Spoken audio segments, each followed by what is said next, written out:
every gift known to man, waiting in the palm of your tiny hand. Given a chance to dream a vision that your heart has already seen. Pass the torch, one to another, carry the flame as far as you can. Pass the torch, sister to brother, the journey is yours, the journey is mine, a journey to understand. Born rich, holding on to the key, born rich, ready to unlock your destiny.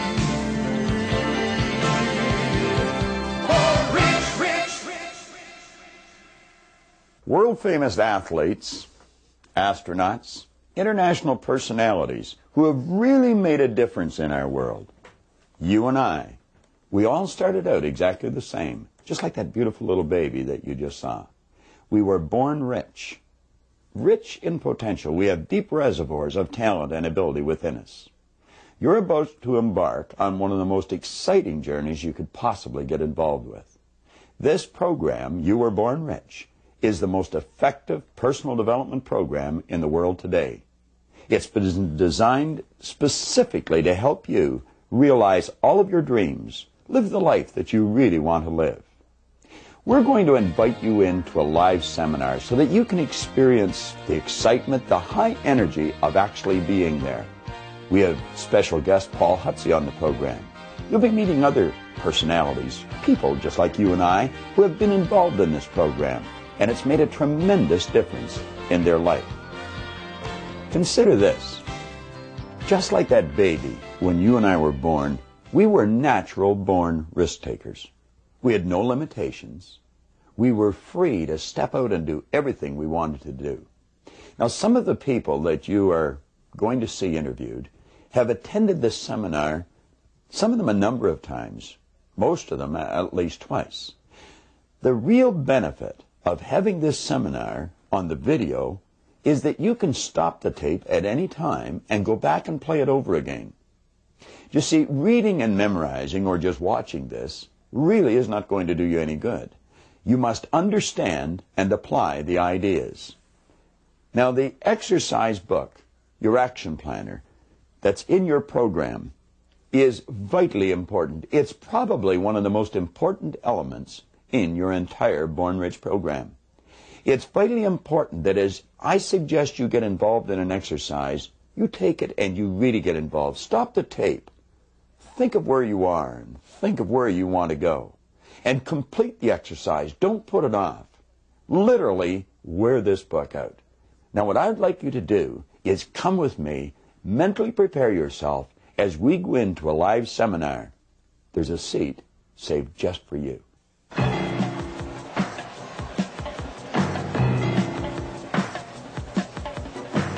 You are about to embark on the most exciting journey of your life. Bob Proctor Seminars proudly presents You Were Born Rich, the most dynamic personal development program of its kind in the world. Ladies and gentlemen, here to lead you through your journey into your own powerful potential, Mr. John Canary and Mr. Bob Proctor.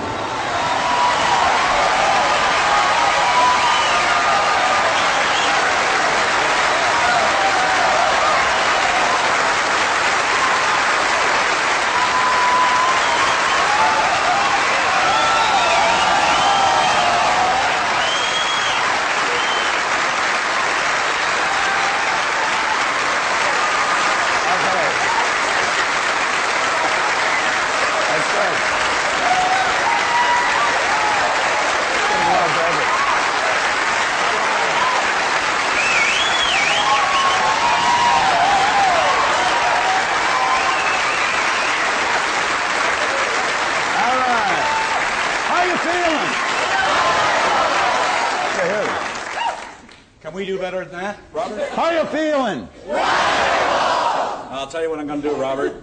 Could all the people on this side of the room just remain silent for just a moment? Let's just try this side of the room, see who wins this contest, okay? How you feeling? Hold on, Robert. Whoa, my turn. Now, let's see whose side you're on here, all right? How do you feel?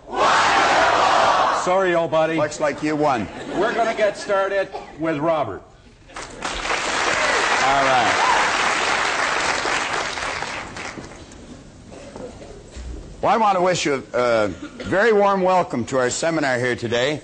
And we've got a special guest who is sitting at home.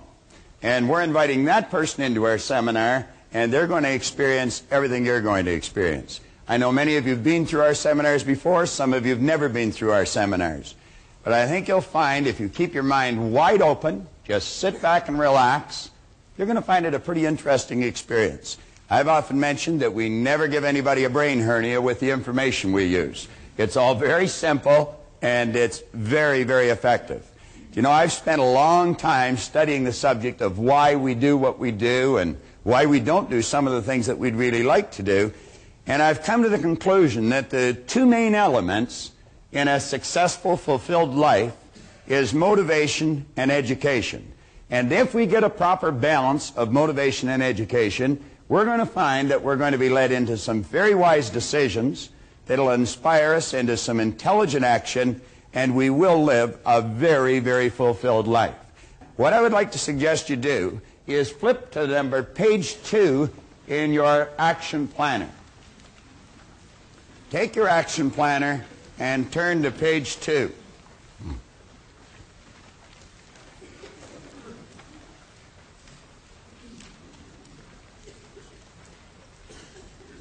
You know, some time ago, John Canary gave me a little piece of literature about getting out of the comfort zone that was written by Bob Riggs in southern Florida. And there's some excellent information in here. Many of us are pretty comfortable in our life. We've got a reasonably good income. The mortgage is paid. There's food in the fridge. We've got a nice warm bed to sleep in. And everything seems to be floating along just fine. And you know, a person in that position could very easily think, why would I want to do anything to change this? Well, we have found that if your life is not going in one direction, it absolutely, by law, must be moving in another direction.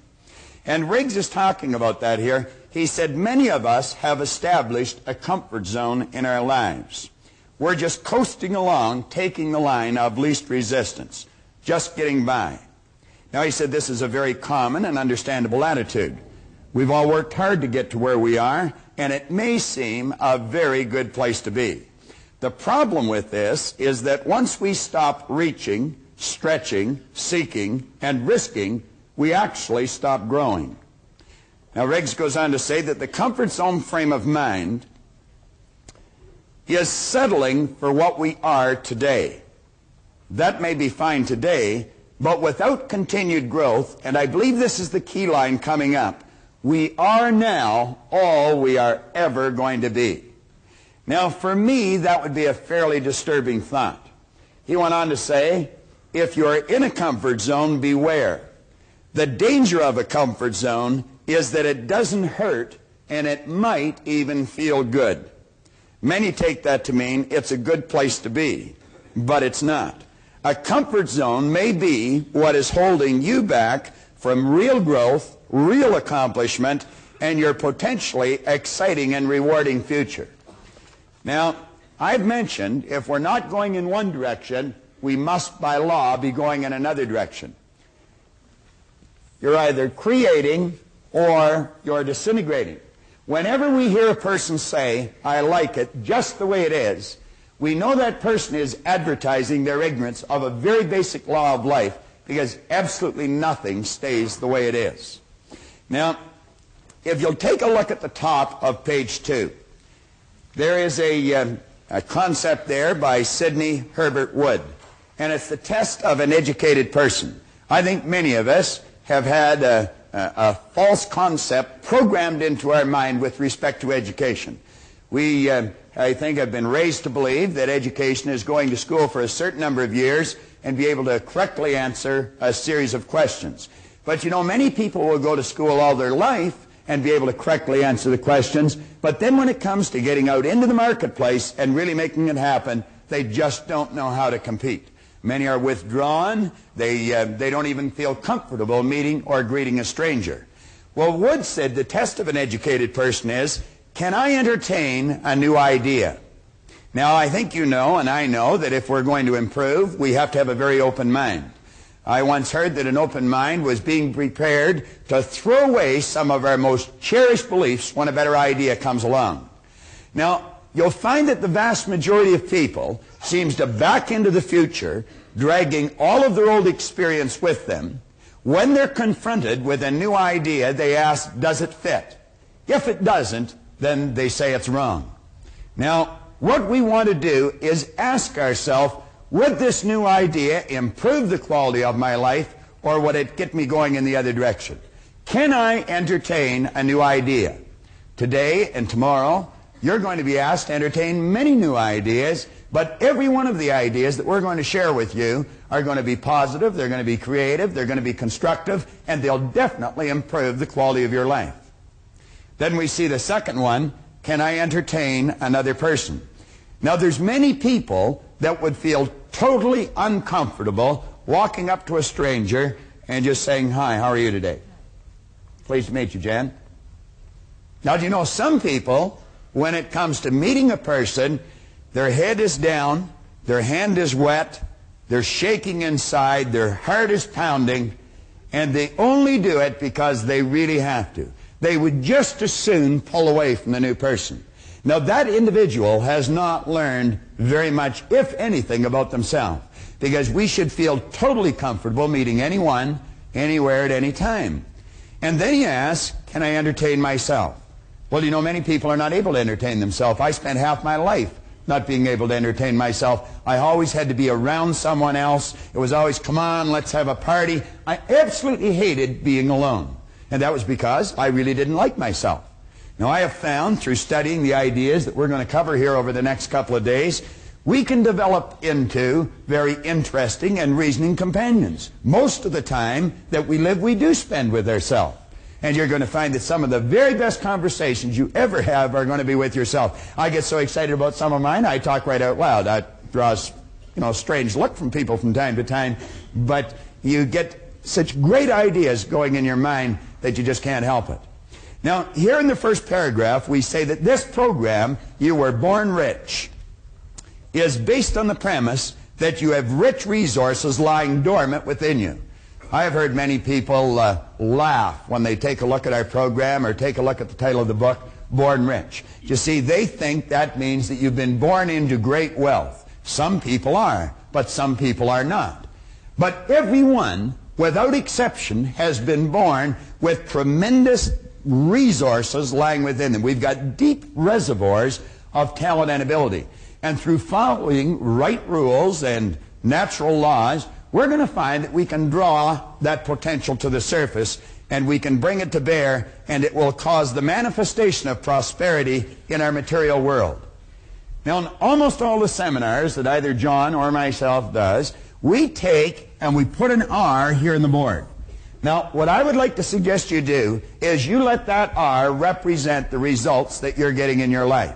Now, there's three areas that we're going to suggest that you focus on. One is happiness, one is health, and another one is material wealth. Now, when I first started to study this material, I was not happy, I was not healthy, and I definitely was not wealthy. I had a chap sit down with me, and he saw something in me that I obviously wasn't capable of seeing in myself.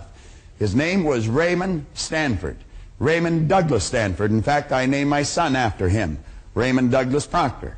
And Ray looked at me and he said, Bob, let this here represent results that you're getting in your life. Then he asked me if I thought he was a happy person, and I said, yeah, thought he was. He said, have you ever seen me sick? And I had to admit I hadn't. He said, have you ever seen me when I was broke? And again I had to admit I hadn't. Well, he proceeded to tell me that he thought I was one of the most miserable people he had ever met. Well, and you know it was true. I was an unhappy human being. He said, you're always sick. Now, I didn't have a terminal illness, but I always had a headache or a cold or a backache or something. And he pointed at the area of money. He said, you're always broke.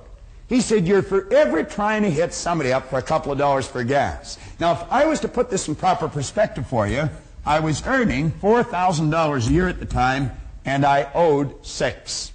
So you see, I wasn't really interested in being happy or healthy at the time. I figured if I could just get this money problem straightened out, everything was going to be great. He proceeded to tell me that there were certain laws governing happiness, and if you follow them, you can just keep getting happier and happier. That sounded a little foreign to me, but that was his opinion.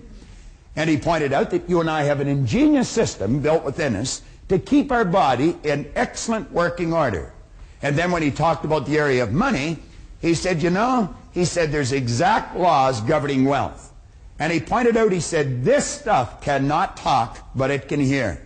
And he said, if you call it, it'll come. Well, I can assure you, I was ready to yell at the top of my lungs. I mean, if there was anything I wanted, it was some money. I figured it would take the heat off for a little while. Ray suggested that I go out and buy this book. It's Napoleon Hill's book, Think and Grow Rich. And you know, he said there's a secret in this book. And he said if you can find the secret in the book, you can have anything you seriously want. Now, you take a person that's unhappy, not very healthy, is in debt, you'd have a difficult time accepting that. I was 26, and I just couldn't accept the idea.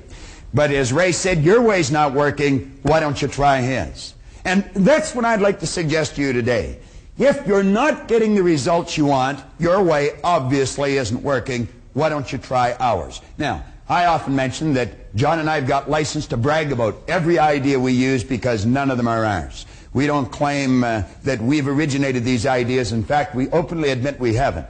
We've just gathered them from books here and seminars there and great teachers all over the world.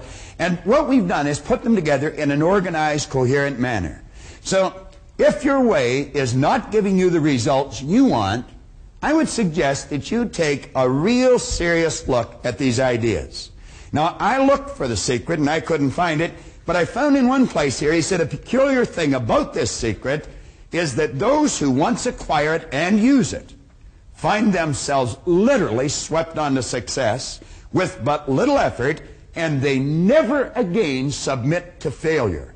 What a marvelous promise. He said, if you doubt this, study the names of those who have used it, wherever they've been mentioned. Check their records for yourself, and you'll be convinced.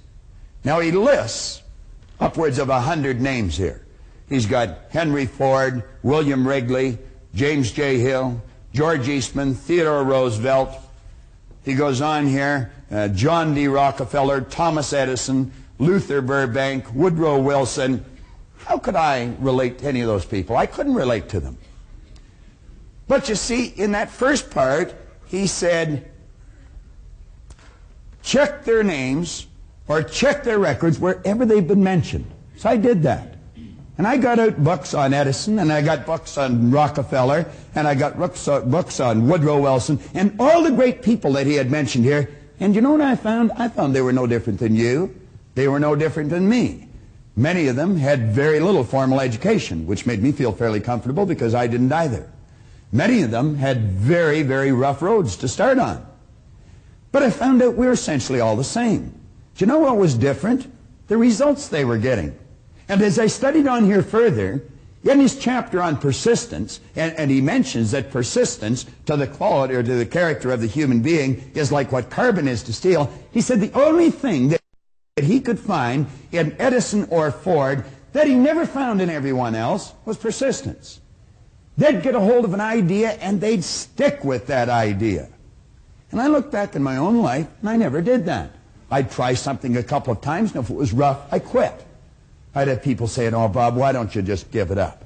I'd say, yeah, you're right, and I would. Now, you see, the people I was mixing with, they were losing too. I never stuck at anything. So I made up my mind, if I ever found this secret, I'd work it right until I died. Now, I did find the secret. It was in 100 different places in the book, and it was simply sit down, decide what you want, write it on a card, carry the card in your pocket, and read it as often as possible every day. Now, keep in mind, I was earning $4,000, I owed $6,000. I was sitting in a fire hall at the time. And I wrote on the card that I was going to have in my possession by New Year's Day of 1970, $25,000. Now, I wrote that on the card in 1960. You know, the idea of having $25,000, it was sort of a fantasy. I don't think there was $25,000 in the whole fire hall at the time. Now, I wrote that in the card in 1960, keep in mind. I gave myself a decade to pull this deal off. I really didn't believe it was going to happen. But I found out a couple of things. I found if you write a lie on a card and you read it often enough, you're going to start to believe it. And you know, William James, back around the turn of the century, he said, believe, and your belief will actually create the fact. Well, I did what he suggested. I read this card every day. I'd carry it around and I'd just keep reading it. And one day one of the guys in the fire hall got a hold of it and they pulled the card away and they passed it all around. Everybody started to laugh. Proctor's going to get rich. I had a chap in a seminar the other day that he said the same thing had happened to him. He was in a seminar and he got one of these gold cards and they passed it around at work and he said, everybody laughed at me, but he said, I'm winning. Now, I didn't read the card in front of anyone any longer, but I kept reading it. I'd go to the bathroom, and I'd sit in the toilet and lock the door, and I'd read the card. Or I'd be driving down the street, and I'd come to a traffic light, and I'd haul the card out, and I'd read it. Now, something very funny happened to me. 1 year later, I was earning $175,000 a year. Now, that's an enormous change, and it went well beyond $1 million in a year. Now, that was not supposed to happen. See, everything I'd been taught since I was a little boy indicated that if you don't go to school, you can't win. If you don't have business experience, you can't win. I had not gone to school. My second month in high school, they asked me to leave. I'll never forget how happy I was when they made that decision. Yeah. As I look back, they were probably much happier than I was when they made that decision. But here I was, I was 16, I had very little knowledge, I had absolutely no skills, and at the very best, my attitude was poor. What chance did I have? I really didn't have any, but I didn't know that. And so I just bummed around from job to job, in and out of the Navy, in and out of factories, in and out of bars, mostly in and out of bars, until I was 26. Here I was at 26, when Ray sat down with me, I had very little knowledge, absolutely no skills, and my attitude had not improved greatly. But he introduced me to this idea. And I found that it doesn't matter what's happened in the past. You may not have a colorful background, and maybe you have. You may not have a lot of formal education, and maybe you have. But it really doesn't matter if you've got a goal and you're willing to stick to it and study the laws, you're going to find out that you can win. Now, that was like an emotional impact. And I had to find out what happened to me. And so I made up my mind that someone had either written in a book or they were talking about it. And I made up my mind I'd read every book that was ever written if I had to. And I'm going to tell you, I have one of the finest libraries on personal development, psychology, the area of the mind that you're going to find anywhere. And I don't just mean library of books, I mean library of tapes and records. And I would travel anywhere in the world that I heard of a good seminar to find out more about myself. Find out more about you. Find out what makes us tick. And you know a strange thing? I found as I studied me, I understood you better. Because we are essentially all the same. And that's just sort of the way it works. This seminar is nothing but the culmination of all that study. But it wasn't just study, it was a lot of practice, a lot of painstaking study, and an awful lot of experience. And John and I have seen great changes take place in our own life, but better still, we've seen phenomenal changes take place in the lives of the thousands and countless thousands of people that have studied these seminars. We've done these seminars as far away as Takapuna, New Zealand. We've done them all over the United States, every state in the United States. And we've done them all across Canada. People in England are studying this right now. As a matter of fact, this book, Born Rich, is being read in Russia right now. That's a fair distance away from here, and it's a lot different philosophy than most people in that country are used to. Now, we point out here that material wealth is a normal and a natural state for you to live in. Intellectual comprehension, come down to the third paragraph on page 2. It's vitally important. Intellectual comprehension of this program is not difficult. In a relatively short period of time, you will be prepared to correctly answer a battery of questions about this Born Rich program. If you read it, memorize it, you could answer almost any question in it. But that doesn't mean that you're going to win. You could very quickly say, I know. Someone mentions something, will say, I know. I know somebody that says that all the time. Doesn't matter what you say to her. Vera says, I know. All right. Now, knowing and doing are poles apart. And I point out in 2 or 3 places in the book that reading and memorizing are not going to make you successful. It's the understanding and then the application of wise thoughts that count. You must understand the idea, and you must go out and act on the idea, regardless of how much your old program wants to hold you back. You've got to bust out of that shell and do the thing that you've got to do. Now, John Ruskin here gives us an excellent concept on education. He said, education does not mean teaching people what they do not know. It means teaching them, showing them, leading them to behave as they do not behave. Now, the compensation that you're going to receive for following the ideas that you're going to be studying for the next couple of days is absolutely incredible. I could do nothing but keep expressing great ideas when I talk about the good that can come to you. You can do anything you want. You can have anything you want by following these ideas. Now, I choose to believe that every one of you wants something. Way down deep inside of you is a dream. And every now and then that dream floats to the surface of your conscious mind. And when it does, you quickly push it out and you say, I can't do that. Now, the truth is you can, you just don't know how. And if you can get that straight in your mind, I'm going to tell you, you busted out. Now, Vernon Howard one time pointed out in a magnificent book, Mystic Path to Cosmic Power, you cannot escape from a prison if you don't know you're in one. You cannot escape from a prison if you don't know you're in one. Well, I think we're all in one to some degree. But that dream you've got that comes to your mind, I would suggest you look at it real carefully.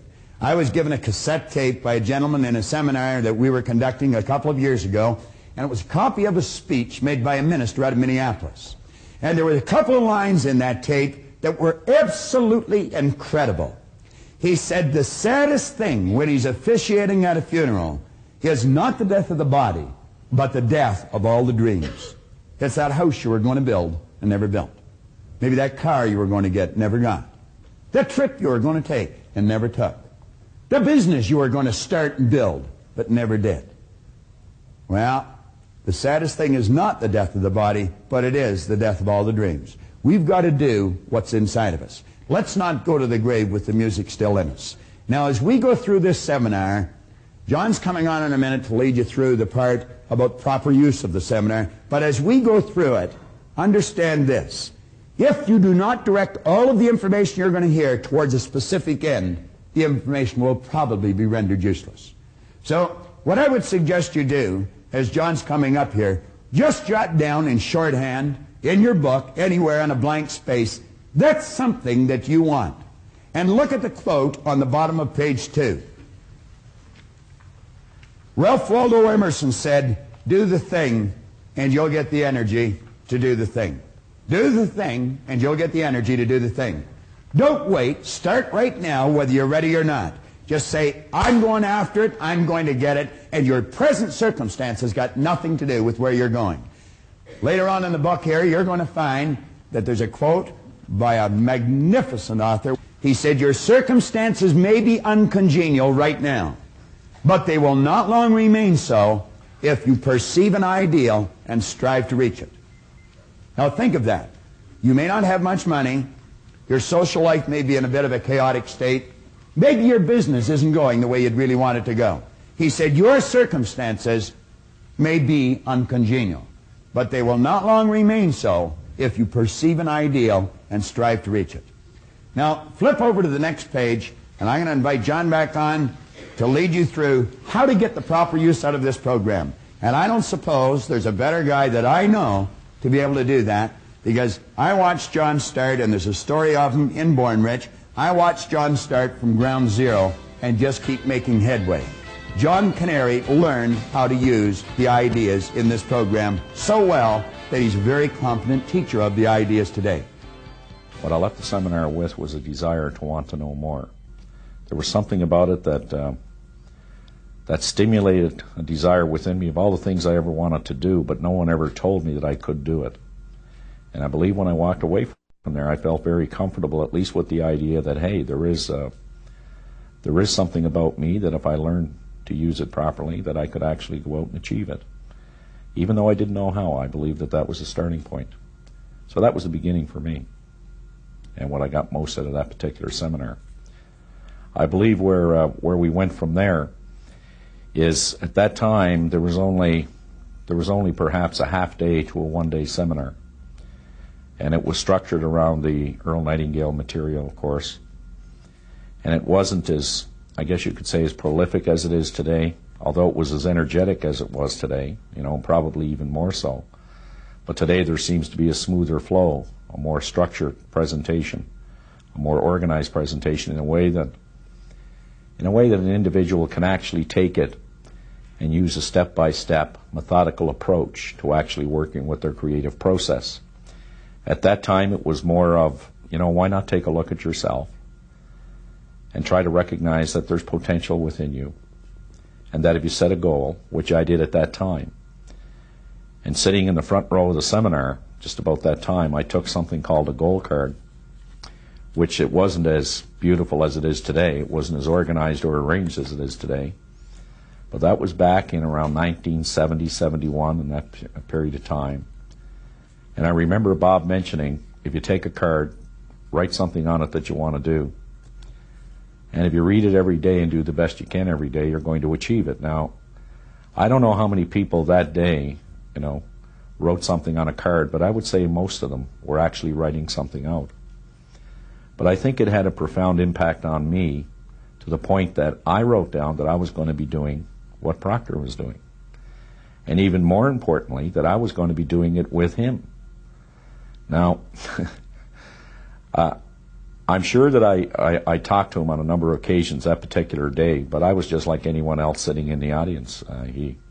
He probably heard that story from a number of people or related goals, something of that nature. But I knew that I was going to. I didn't know how. So wherever he was running a program, because I identified so much with the way that he explained it, there were so many people talking about how to in their seminars, and I was exposed to that. I was in training courses with respect to the product that I was selling at that time. But he was getting to a point where it was kind of like all of a sudden you could see that you could do it, even though there was no special methodical method to doing it. So when I walked out of there that day with a 3x5 card with something written on it to the effect that I was going to be doing this program like he was doing it and with him, I was wondering what would happen if I had told a lot of people that. Well, I didn't bother telling anybody, but I kept going back to every seminar that was being conducted, no matter where it was. If it was in Chicago, in Toronto, if it was in London, if it was in Kingston or Montreal, that's where I would end up. And I think that, the fact that I was available so much and in every seminar, that Proctor began to wonder, who is this guy? And before long, he started calling me, and we started to develop pretty good relationship, pretty good friendship. The rest of that is history, of course. I've worked with every major company, people from every walk of life, from professional hockey teams, professional baseball teams, many major corporations, and have not regretted one day of it, as tough as it's been. So let's give John a real warm welcome as he comes on and lead you through that.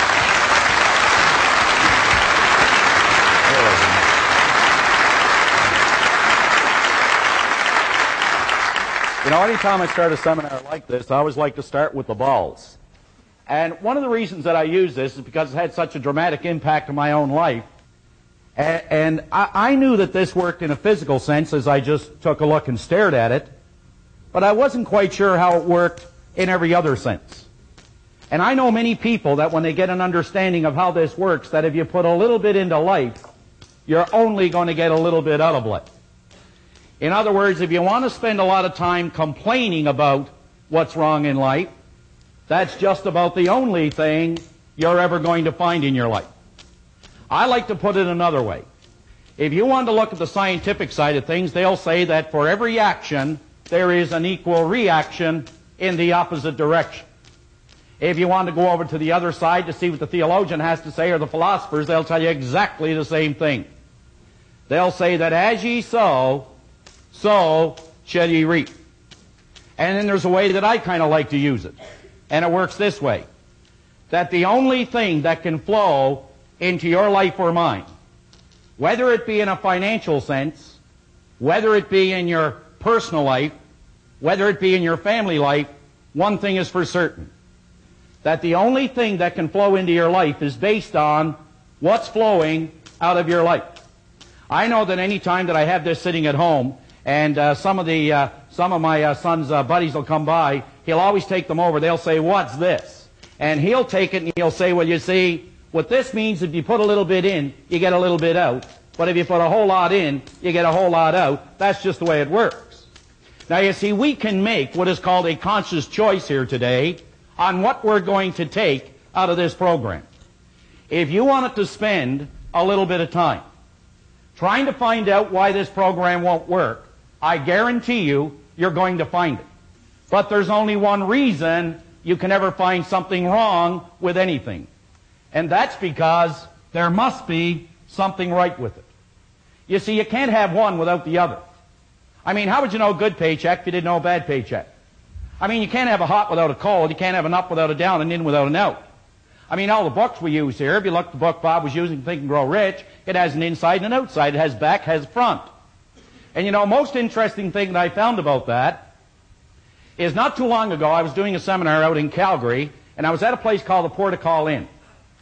And you know, I was standing down in the basement there doing this seminar in a place like this, but there was fewer people. And at the back of the room, there was this beautiful, magnificent glass window, and as you looked through it, you could see the magnificence of the mountains. And all along the top of the mountains, you could see the beautiful snow-capped tops and the peaks, and the sun was just bouncing right off the top of those mountains. And I made an analogy quickly. I said, isn't it interesting that the only reason we can appreciate the magnificence of that mountain is because it is sitting in what is called a valley. Now, folks, everybody here today has the ability to do just one of three things. You have the ability to take anything that you're going to hear. I mean, as you sit there, you can take and gather all this information, and you can completely reject it. You can do that. Or you can take all the information, and you can neglect it. And that's what a lot of people do. They get it, and they neglect it. Or you can take the information, and you can accept it. Now, I'm going to make a suggestion to all of you. I want you to just sit there and really think about this. Don't accept what you hear. Don't reject what you hear. And please, don't neglect what you hear. But you know, folks, only a fool would not take an idea, examine that idea, kick that idea around, to see if it will change, see if it will alter, or see if it will improve the end result for a happier, healthier, more productive life. Now, I've always felt that, and I guess I've learned this over a number of years, that the biggest task that I have almost every day of my life is that I have to take an idea that I have and communicate that idea to another individual in a way that will enrich their life. And you could say that that's not the easiest thing in the world to do, but you know, it is simple. And I guess the best story that illustrates this goes something like this. There was a professor one time showed up at a university like this one, and he walked in the back door and all his colleagues grabbed him. He was at a convention. And they said, "Doctor, are we ever glad you're here?" He said, "Well, what's going on?" He said, "Well, there's 500 people here and the guest speaker hasn't shown up." Said, "And you've been announced as the guest speaker." "Oh, now, hold on a minute." He said, "I'm not one to go out there and give a talk in front of all my colleagues." But he said, "What's the subject?" He said, "That's the thing, you see. You're the only one that showed up without your spouse. That's why you're giving the talk." Well, he said, "What is it?" He said, "The subject's on sex." "Oh, no, not me. I'm not going up there in front of all those people who know me." Now, just then his name was announced, and up he went. He got up and he stood behind that lectern there, and he just gave a 40-minute performance and just knocked your socks up. And after it was all over, got a standing ovation, away he went home, felt pretty good. He said, "I should get on the circuit here." I know a lot of people like that. And he walked in the door, and his wife, Martha, greeted him there with a big hug and a kiss, and she said, "Well, dear, how'd the convention go?" He said, "Well, dear, as a matter of fact, it was great. I was the guest speaker." I said, "Dear, you don't know anything about speaking." "I knew that. They didn't know that. Went along great." I said, "Well, dear, what'd you talk about?" Now, he's not a dumb guy, right? He said, honey, he said, I'll be up all night if I tell her.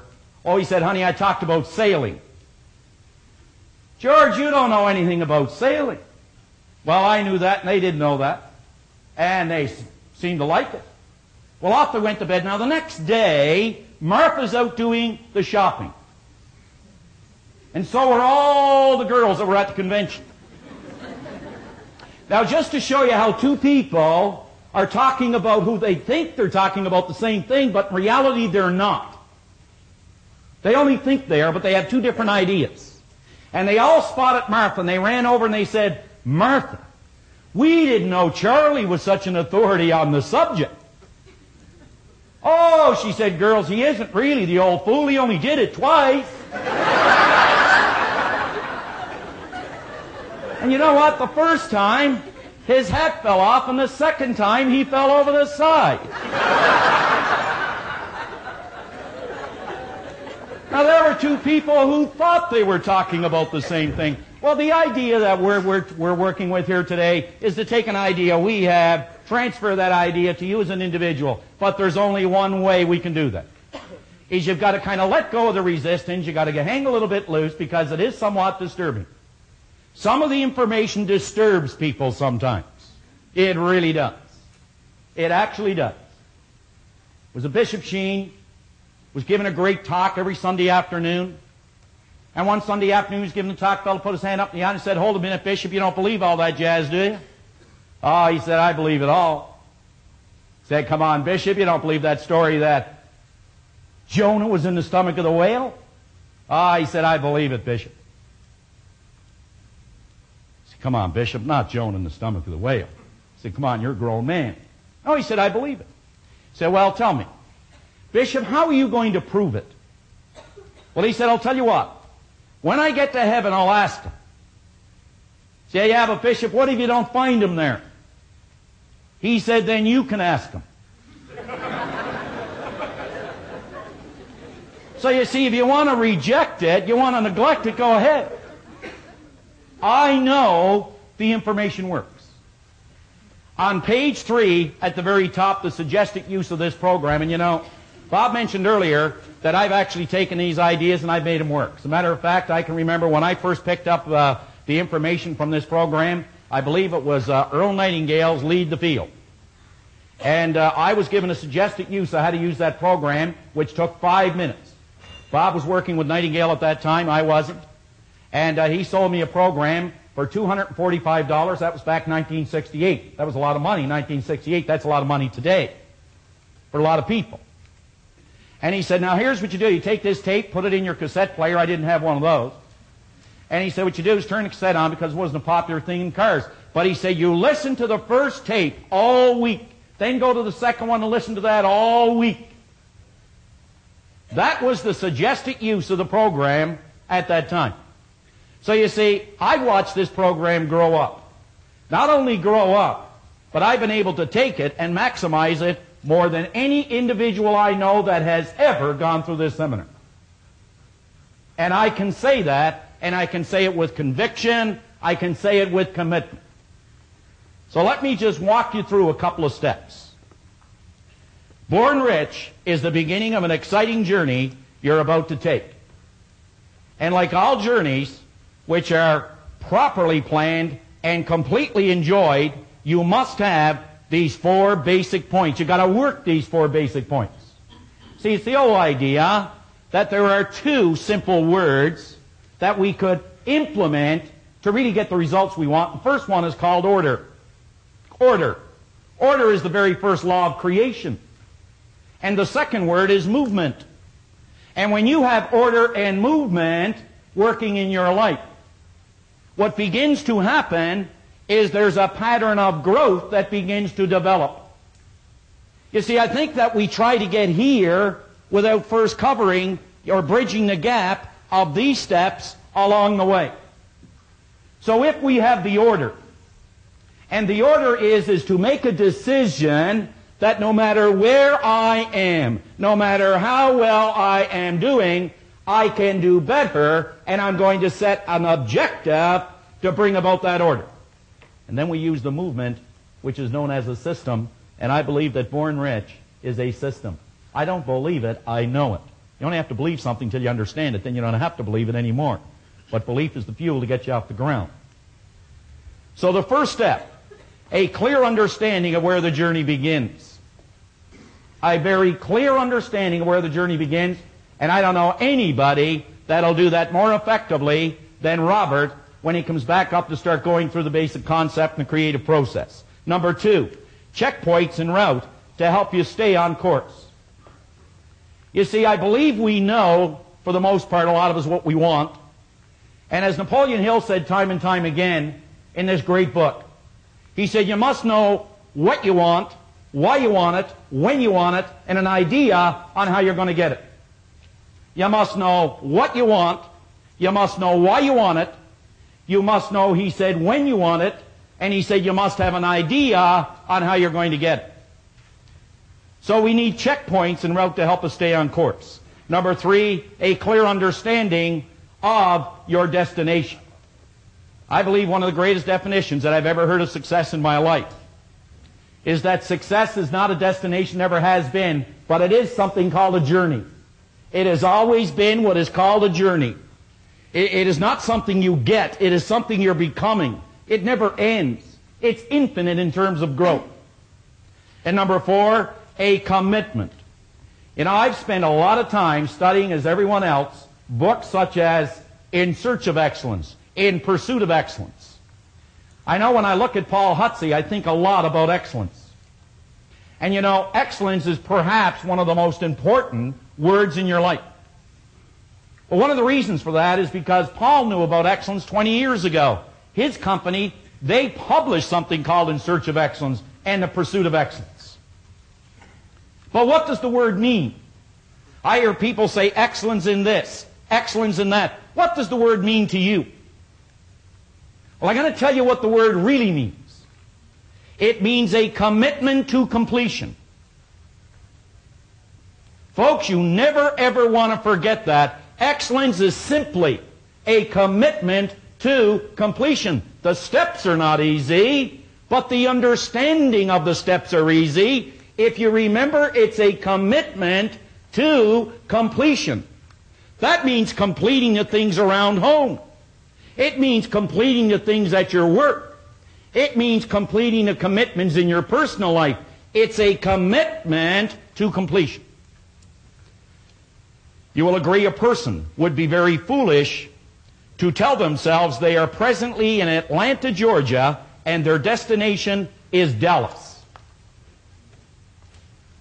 If, in fact, they were actually in Calgary, Alberta, with Dallas, Texas as their destination. Do you know how many people that are trying to set a goal, they don't know where they're at, consequently they don't know how to get there? Unbelievable as this may seem, this is the classical error millions of people make philosophically with their lives. They are not completely honest with themselves when it comes to recognizing where they presently are. Where they presently are. Honest answers to every question and serious consideration to every exercise and suggestion will clearly indicate 3 points. And this is what this program is about, is these 3 points. Where your journey begins. That's number 1. Number 2, the mental adjustments that must be made. The mental adjustments that must be made. Let me give you an example. Anytime working with a young person, I just love working with young people.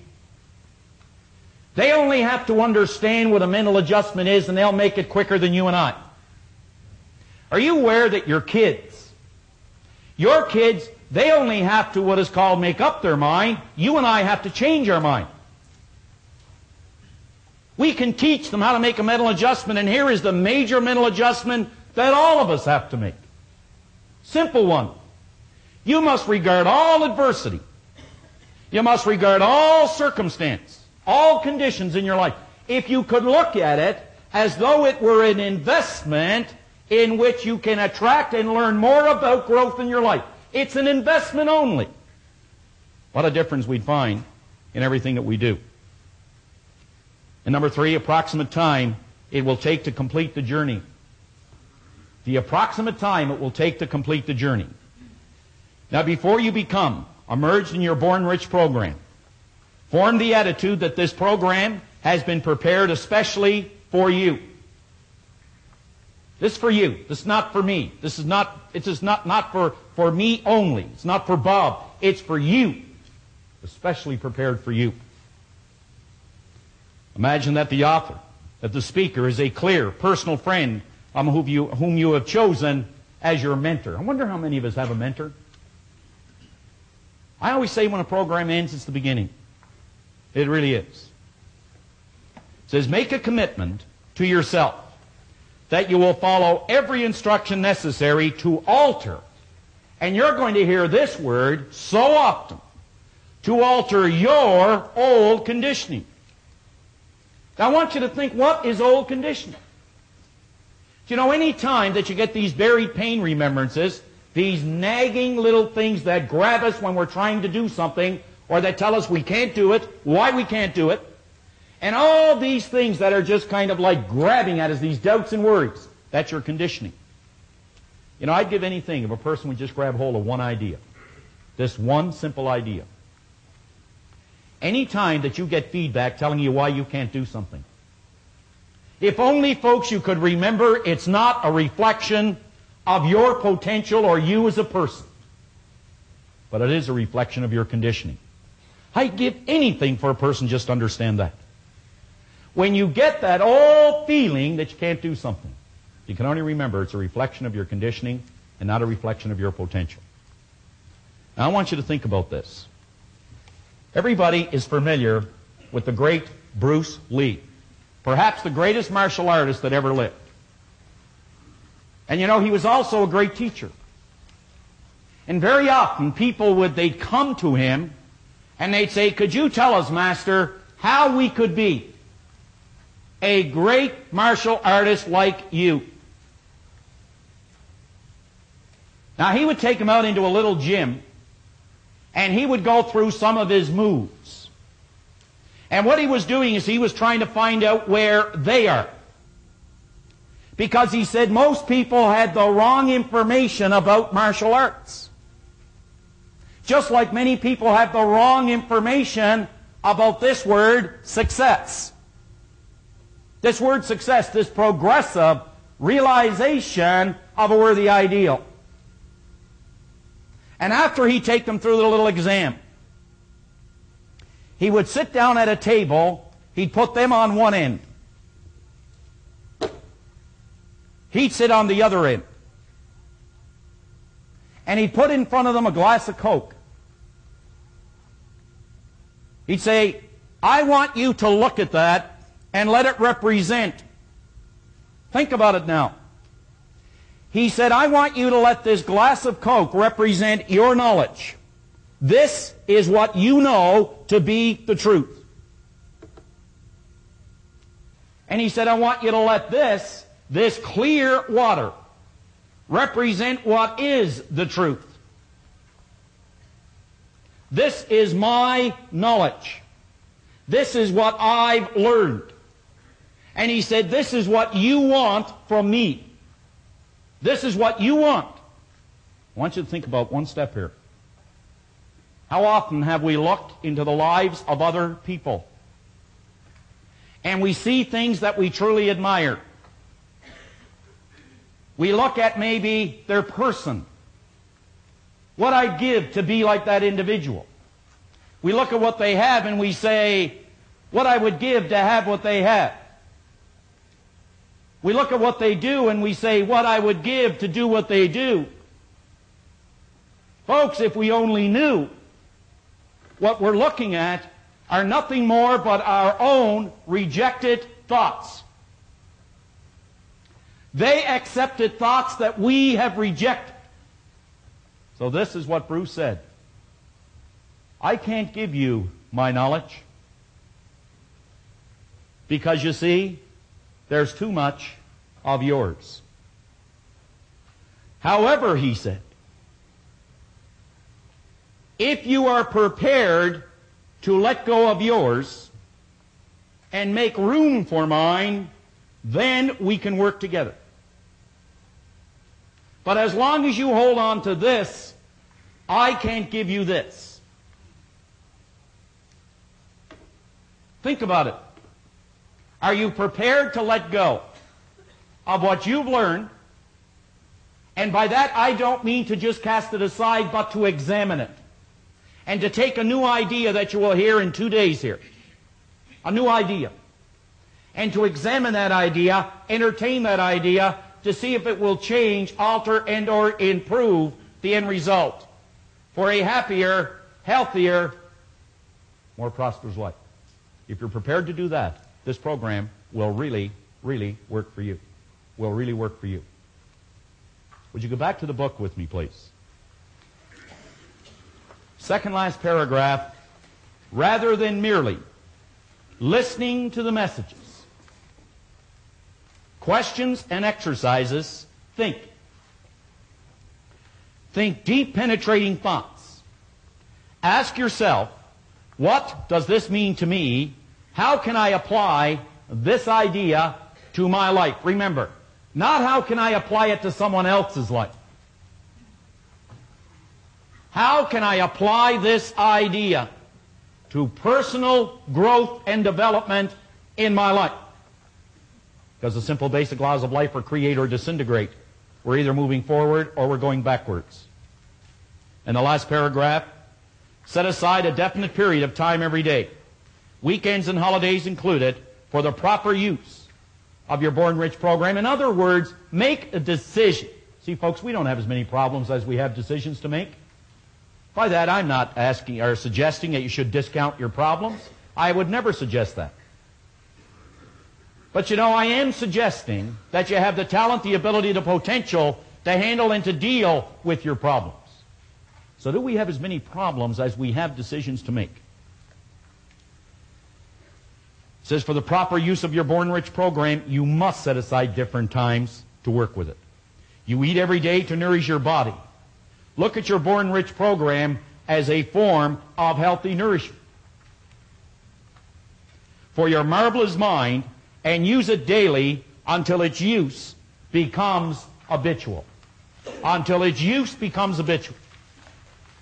Now, in 2 minutes, I'm going to bring Bob up to go through the basic concept, which is the real star of this program, is what you're going to see on the board.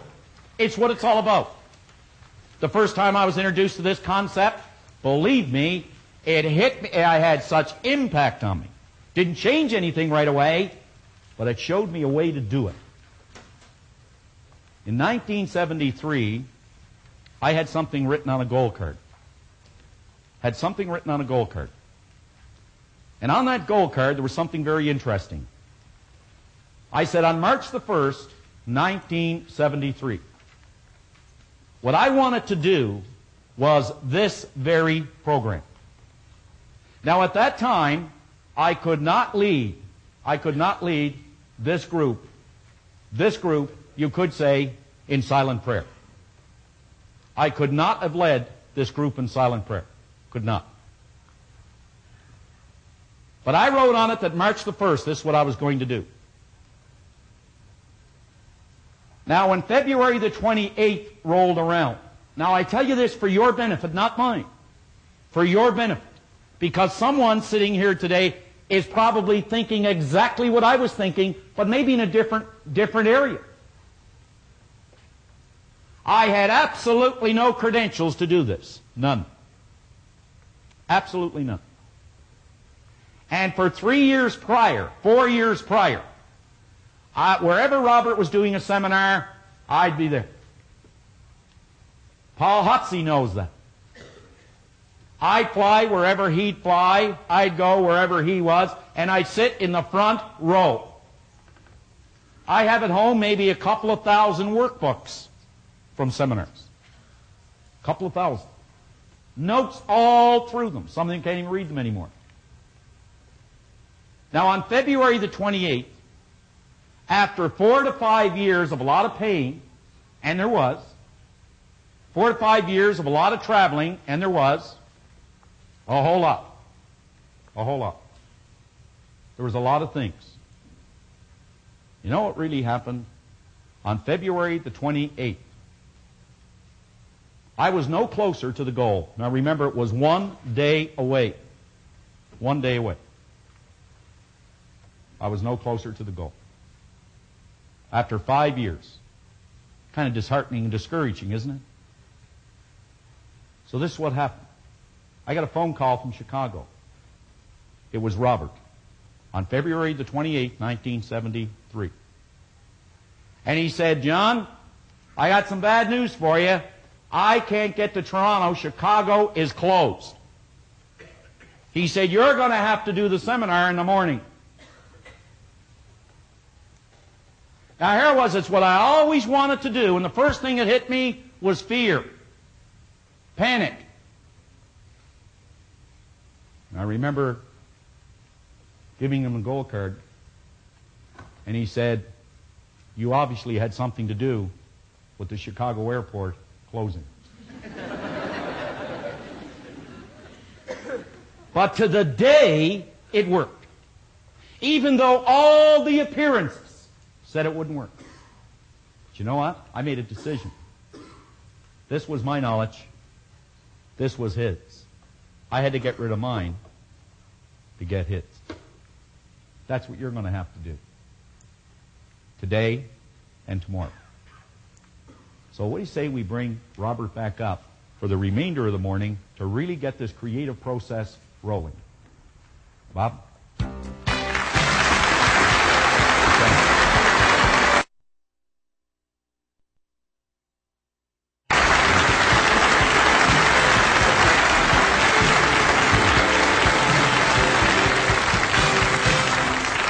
Thank you, John.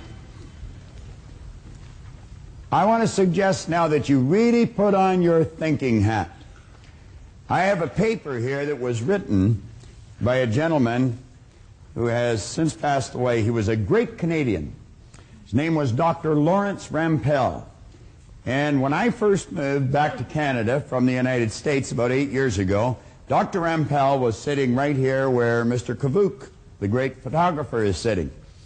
And this man took more notes than anyone I had ever seen in a seminar. I honestly thought if I could have got a copy of his notes that I would have probably had a transcript of what I was saying. Now, I made up my mind I'd get to know him after the seminar was over. I wanted to know why he wanted to have all this written. And he introduced himself as Dr. Rampell. I asked him if he was a medical doctor. He said no. And I said, are you a dentist? He said no. And I said, are you a chiropractor? He said no. I said, do you want to play 20 questions? And he laughed, you know. And he said no, he had a doctorate's degree in thinking. Now, do you know, he had the only doctorate's degree in thinking that had ever, up till that time, come out of the University of Toronto. It took him 11 years to get it. Every time he went to go down a road, somebody would put a block up in front of him and say, no one has a doctorate's degree in thinking. Now, that's rather odd, especially when you consider that thinking is the highest function of which a human being is capable, and all the great leaders, all down through history, have been in complete and unanimous agreement that you and I become what we think about. Now, play with that for a moment. It's a subject that is not taught in school. It's the highest function of which we're capable. And every great leader that has ever lived all told us that you and I become what we think about most of the time. Dr. Rampell wrote a paper, Tools for Teaching Thinking. He said thinking is a skill which can be learned just as we learn skills such as typing and playing the piano. Now, he said few public schools offer courses devoted expressly to teaching thinking. Rather, we are expected to learn and teach thinking as a byproduct of learning mathematics, reading, science, history, trade, and so forth. And he said we do, in fact, learn a lot about thinking in this way. The trouble is, we learn our thinking skills in bits and pieces, and we never put it together as an overall picture. If asked to describe what all is required in order to think effectively, most people would be at a loss to give a complete account. Thus, we are unable to assess our own thinking skills or systematically teach the skill of thinking to others. Now, consider this for a moment. When you think in pictures. Check it out. I'm going to suggest that you think of the home you live in And as you do, realize that an image of your home comes onto the screen of your mind. It's almost as if there's a screen running right through the center of our head, and the second we think of our home, the picture of the home comes onto the screen of our mind. Now I want to suggest that you think of your automobile. And the second you think of your automobile, the picture of the home is gone, and the picture of the automobile is there. Think of your kitchen, your backyard. Think of where you work or go to school. And bang, bang, bang, just like that, the picture changes. We literally think in pictures. Now I'm going to suggest that you think of your mind. Now when most people think of their mind, they get an image of the brain. How many thought of the brain? Quite a few hands going up. And yet you know the brain is not the mind any more than the fingernail is. And paradoxically, the fingernail and the brain is the mind. You see, mind is an activity, and body is the manifestation of that activity. And we're going to find out as we go along through the morning and this afternoon that the body is really nothing but an instrument of the mind. Now, your brain is comprised of hundreds of thousands of cells. Into these cells we impregnate pictures or images. And as we think, we activate that particular group of brain cells, and the picture that's in them flashes on the screen of the mind. Now, I'm going to come back to that in just a moment. Flip over onto page 5 in your exercise book. At the top of the page, it's talking about me and money. Now, when you think of yourself and you think of money, what kind of a picture do you get? You know, the vast majority of people get a picture of poverty. And what we want to do is take and build cells of recognition in your brain for prosperity. So we're talking about me and money. That's you and your money. Now we say the program was written in the sincere hope that it would lead you. And that's all we could do is lead you. It's like Dr. Billy B. Sharp in Chicago. He said a person will not believe something until they discover it for themselves. So we just actually want to lead you to this new awareness. Well, we want to lead you to the many discoveries that lie within you. And we're going to do that through the repetition of prosperous ideas. What we're going to do is tell you one thing 10,000 times and 10,000 different ways. And we're going to cause pictures to fly on the screen of your mind until you get a clear picture of greatness and prosperity locked up within you, because that's what they're, regardless of whether you understand that or not at this point. Now, we're suggesting that you start to see money. Whenever you think of money, see this stuff as an obedient, diligent servant. You're the master, it's the servant. And don't ever get that equation reversed, or you're going to find yourself in very, very deep trouble. You can use this to provide service far beyond your own physical presence. If you and I had no money, we'd still be able to provide service, but the service that we provided would be confined to our physical presence at any given place or any given time. However, if we had some money, we could provide that service far beyond our own physical presence. So let's make certain that we get that programmed into those cells properly. Now you come down a little further, we're going to say here that lack and limitation can only exist when we make room for them in our mind. But prosperity consciousness knows no lack and it knows no limitation. Now, I want to suggest that you resolve to just completely take the lid off your marvelous mind. Just blow it away. And let the greatness start to flow around in there. Now, flip over to the next page. When we start thinking about money, and we start thinking about ourselves, as I suggested, we get images on the screen of our mind. Now, on page 6, we say throughout your entire Born Rich seminar, your attention is directed at the importance of your mind. The type of thoughts and ideas which occupy your consciousness are of paramount importance in developing prosperity in your life. Your mind is either in an orderly or a confused state. Order must prevail. John mentioned that a little earlier. Order and movement are what necessary. Well, we start with the order. So we say order must prevail in your mind if you ever hope to see it manifest in your material world. Now, you want order in your material world. That means meaningful relationships. That means prosperity and growth in our business. It could mean all kinds of things that are good, but they all have to start in here. Everything starts in our mind. Well, if we're going to have order in our mind, we must have an image of our mind, and most people don't have. So what we're going to do as we go through the seminar is build brain cells. Now that may sound a little strange to some of you. You may be sitting there and thinking, well, this is ridiculous. How can I build brain cells sitting watching this box? Well, I can assure you that you can, and I'm going to convince you very shortly that you're able to.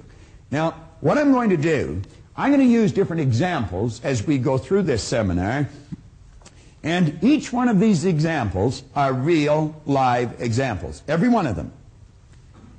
This is a letter that I received on February the 18th, 1986.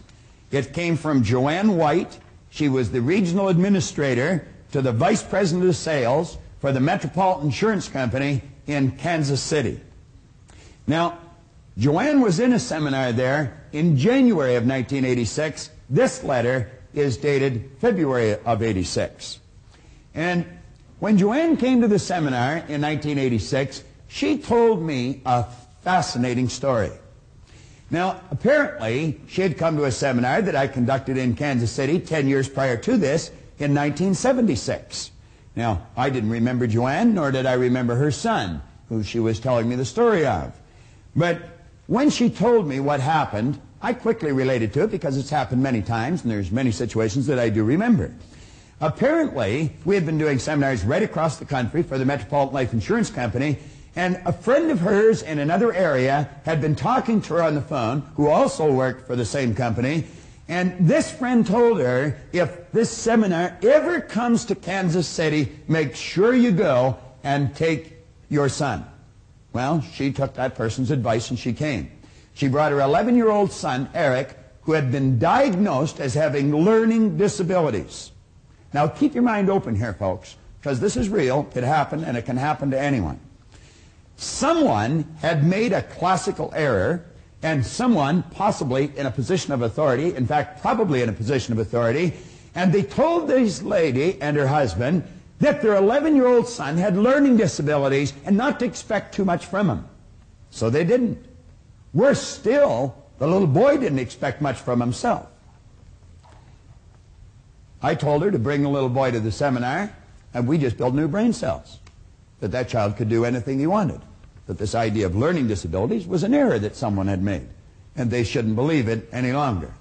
And I said, you bring him, have him sit right near the front, and I said, we'll give him a little special attention, and you'll just watch the change take place. Let me read you the letter.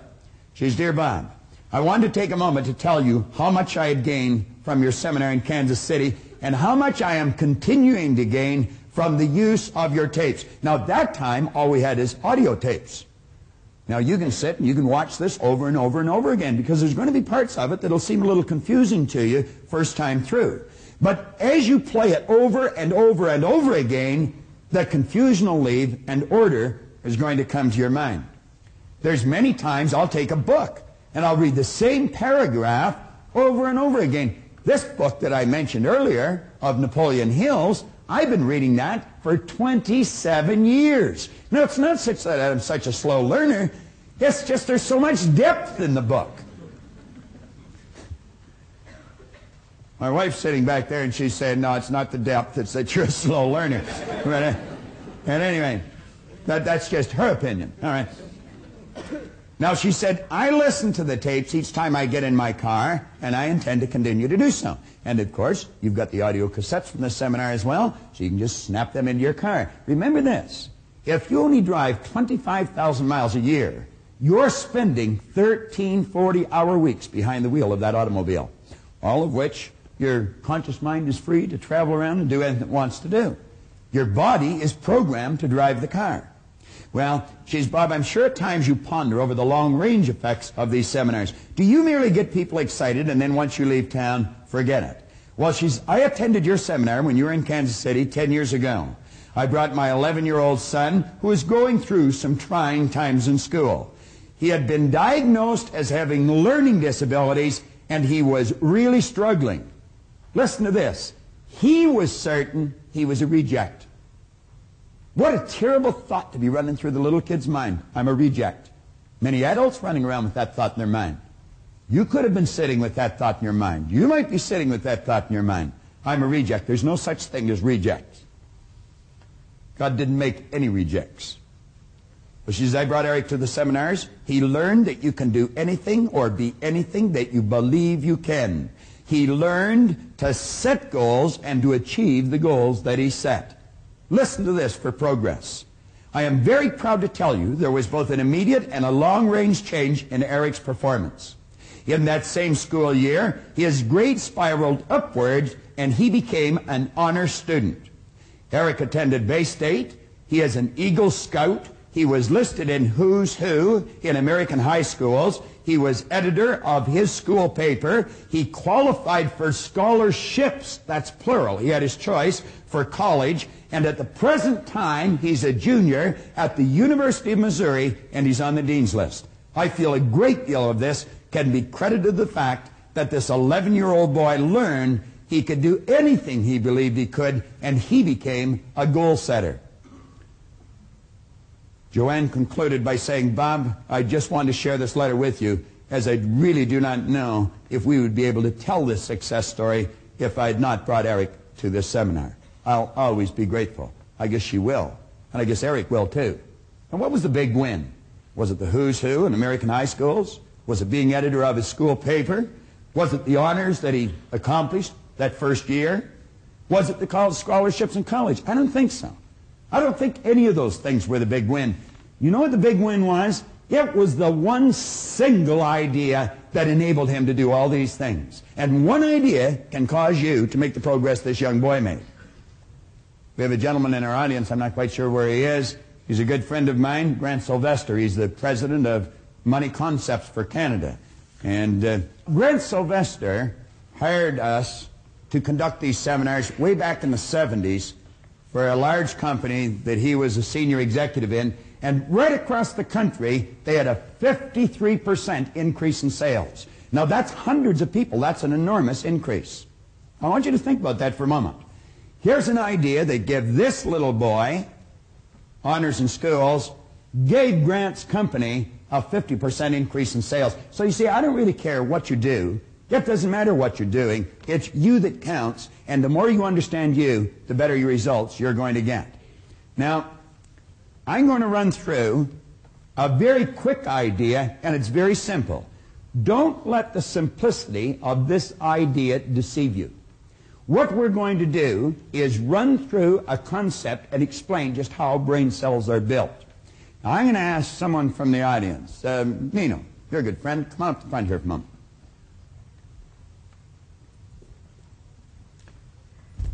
All right, Nino. Wonderful, Bob. Give Nino a hand.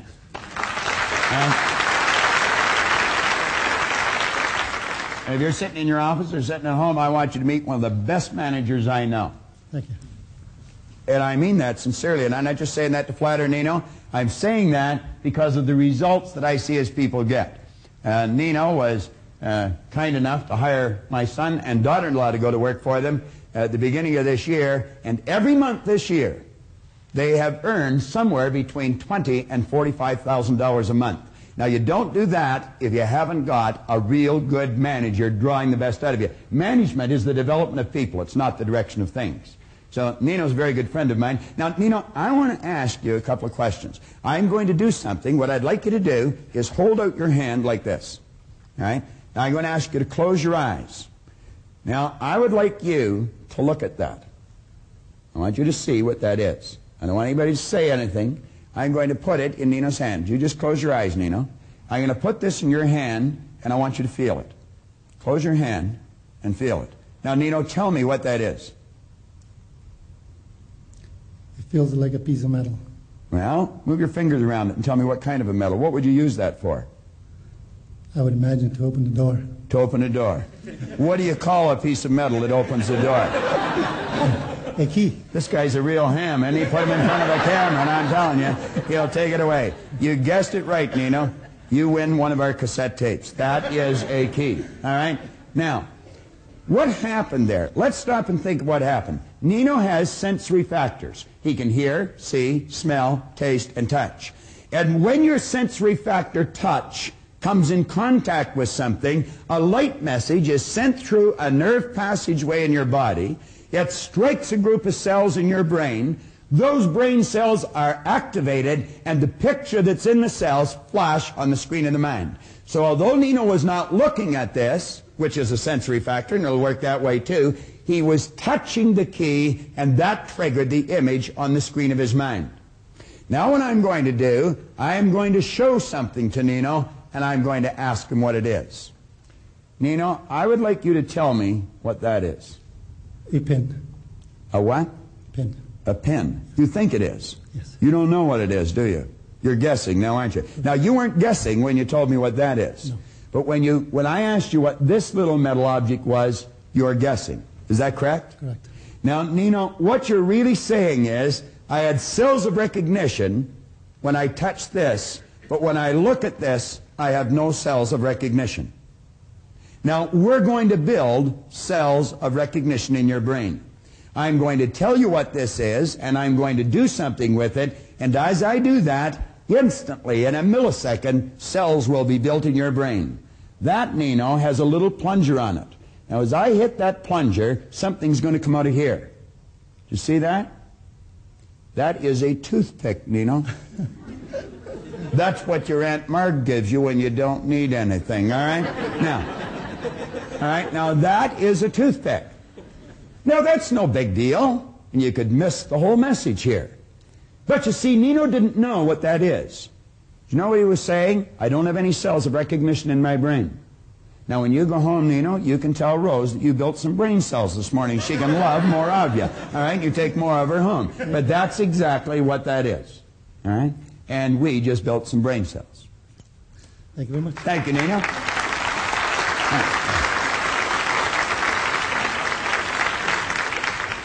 Nino Spazzeri is, without question, one of the greatest real estate sales managers I've ever met. And you know, I told Brian something, and I'm going to tell you something. Whenever you go to do something, make certain that the people you surround yourself with are very successful. Carl Menninger one point in time pointed out that environment is more important than heredity. In other words, the people you find yourself surrounded by are more important to your success, your well-being, than what's built right into your genes at birth. And I suggested Brian go and see Nino. I told Leslie, go see Nino, go to work for the man and listen to him and do what he tells you. And he'll draw the best out of you. And that's exactly what he's doing. Now, we're going to build some brain cells with respect to the mind. All right? And as we build these brain cells with respect to the mind, we're going to build a picture of our mind right in here.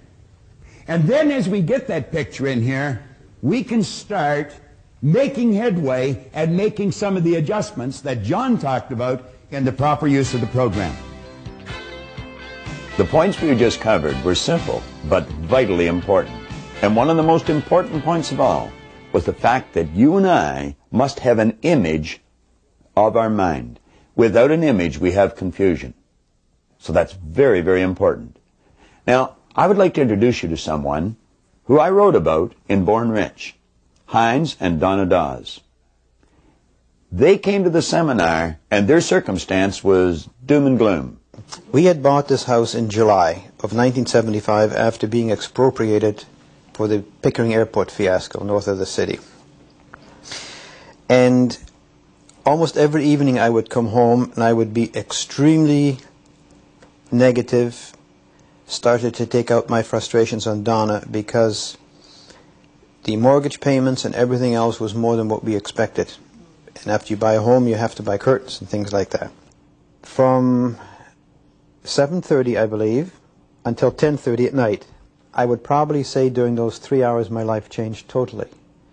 Because from an almost decision to having to sell this house to 3 hours later to having a target of having a Cadillac paid for in 3 weeks, that is a tremendous change. An important point here is that Heinz Dawes had been an insurance agent for 15 years. He had great information. He had heard many motivational speakers, but he was still at the financial point where he was going to have to sell his house.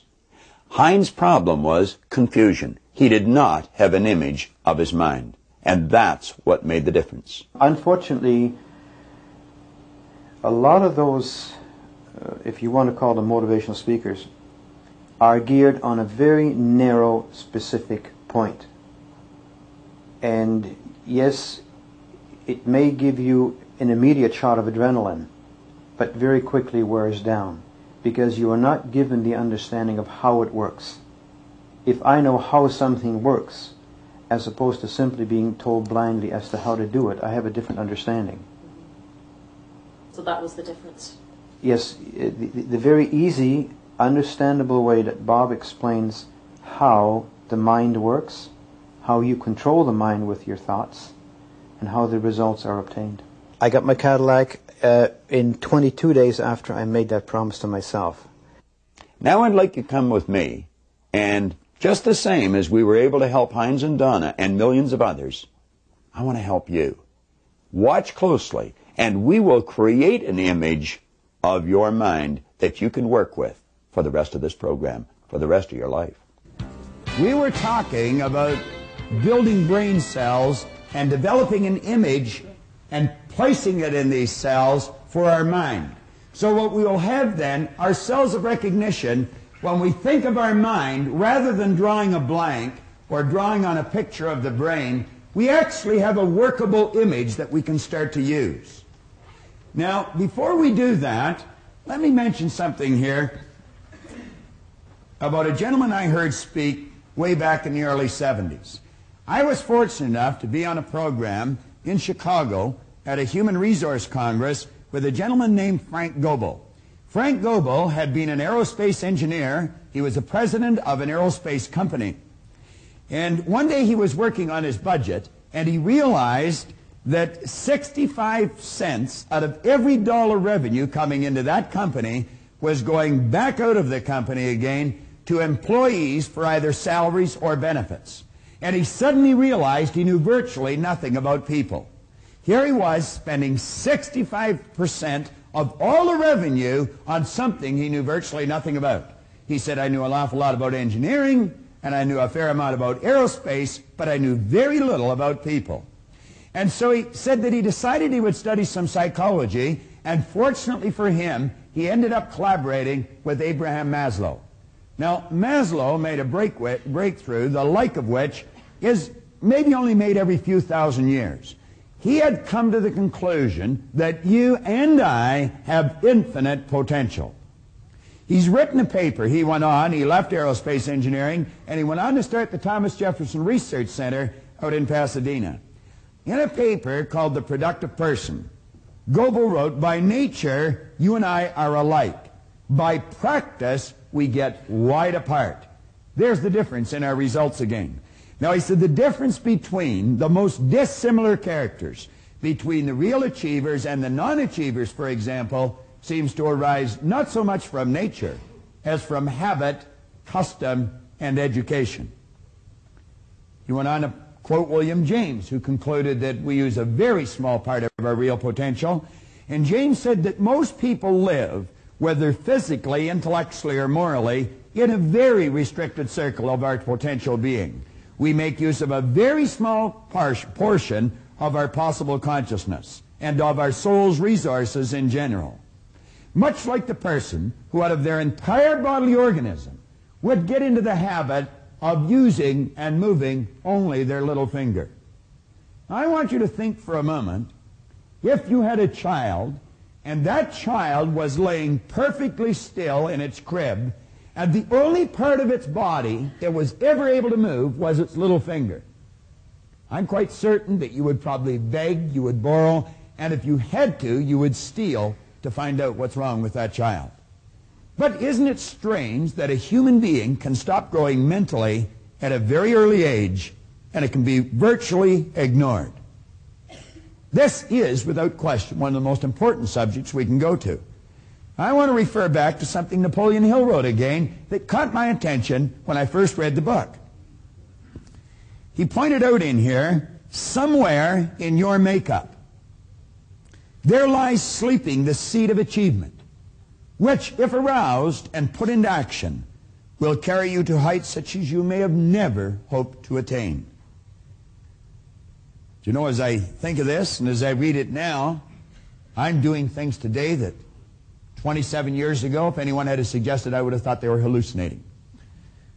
I take a look at my paycheck today. It's so completely different than it was when I first started to study this. In fact, the same people that used to pay me $4,000 a year are now paying me $4,000 an hour. And the only thing that's really changed is what's going on inside. Everything was already there. It's just a matter of learning how to use it. Now, he said, just as a master musician may cause the most beautiful strains of music to pour forth from the strings of a violin, so may you arouse the genius which lies asleep in your brain and cause it to drive you upwards towards any goal you may wish to achieve. Now, I'm going to put a couple of marks on the board, and I want you to really think seriously about this. You know, human organizations, as we know them today, are not going to last much longer. And that is because we have built them on a false premise. These organizations have been built on the premise that you and I are physical beings, and we're really not. We are spiritual beings living in physical bodies. And we've been gifted with something called an intellect. And by learning to use the intellectual factors in our personality, we can tap into the higher side of our own nature and improve anything in our physical world. That, you know, to the average person, that doesn't really make a whole lot of sense. And it may not make a whole lot of sense to you, as I just said it.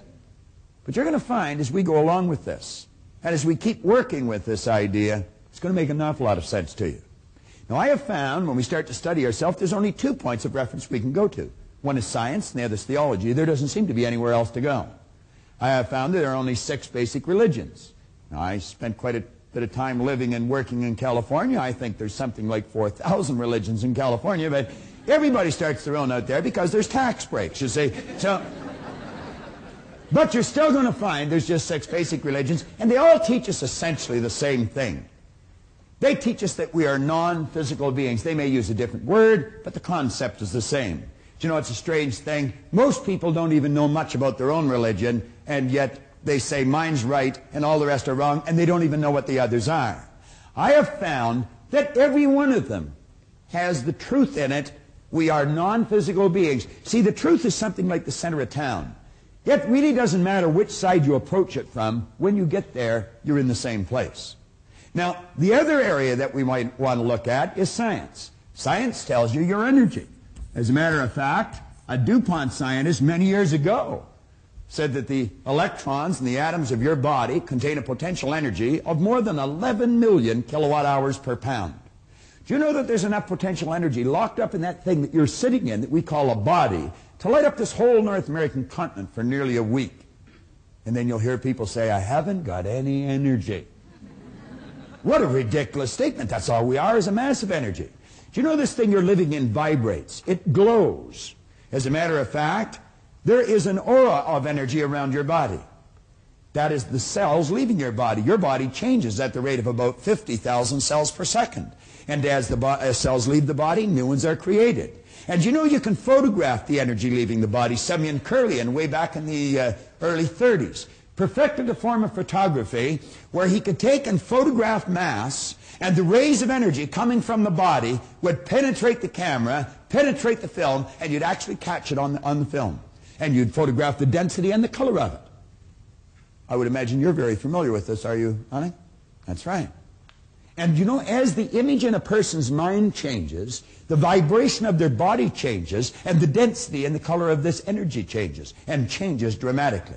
Do you know you've even got a mental faculty where you can start to feel that energy coming from a person, and you can determine the mood they're in very, very quickly. You can virtually read what's going on inside an individual. Now, as we study this, we're going to find that this side and this side is actually all hooked up. Think of this for a second. You see sitting here on the lectern a glass of water. Now, let's stop and think about this for a moment. We call that glass. It's actually energy. Because of the speed it's vibrating at, we call it glass. We call this water. That's what it is. It's water. But it's actually energy too. As a matter of fact, the ring that's hitting it is energy, and the finger that the ring is on is energy. Everything's energy. Everything vibrates at a different speed. Stay with me here for a moment. What we're talking about here is energy. Now, while the energy is in the vibratory rate it's in that glass, we're going to call it water. And we call it water because it's vibrating at a physical or a corporeal state.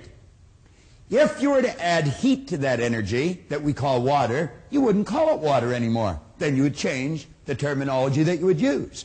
It'd be the same energy, but it would be moving faster and a higher speed of vibration. Then we would call it steam or vapor. And we would call the energy steam or vapor because it's not in a physical vibration. It's now moved into what we call an astral vibration. If we were to continue to add heat to that energy that we now call steam, you wouldn't call it steam any longer. You would call it air, ether, or gas. And that's because it's not in an astral vibration any longer. It's moved into now what we call an etheric vibration. But every level, it's the same energy.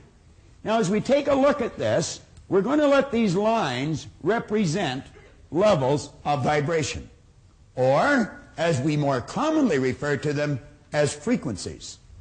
And you know, each frequency is hooked up to the one above and the one below.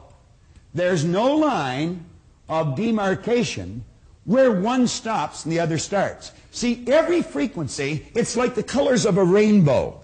As they fit together, there's no place where one color stops and the other starts. They're all joined together. Now, you're never going to see that with something you call sight.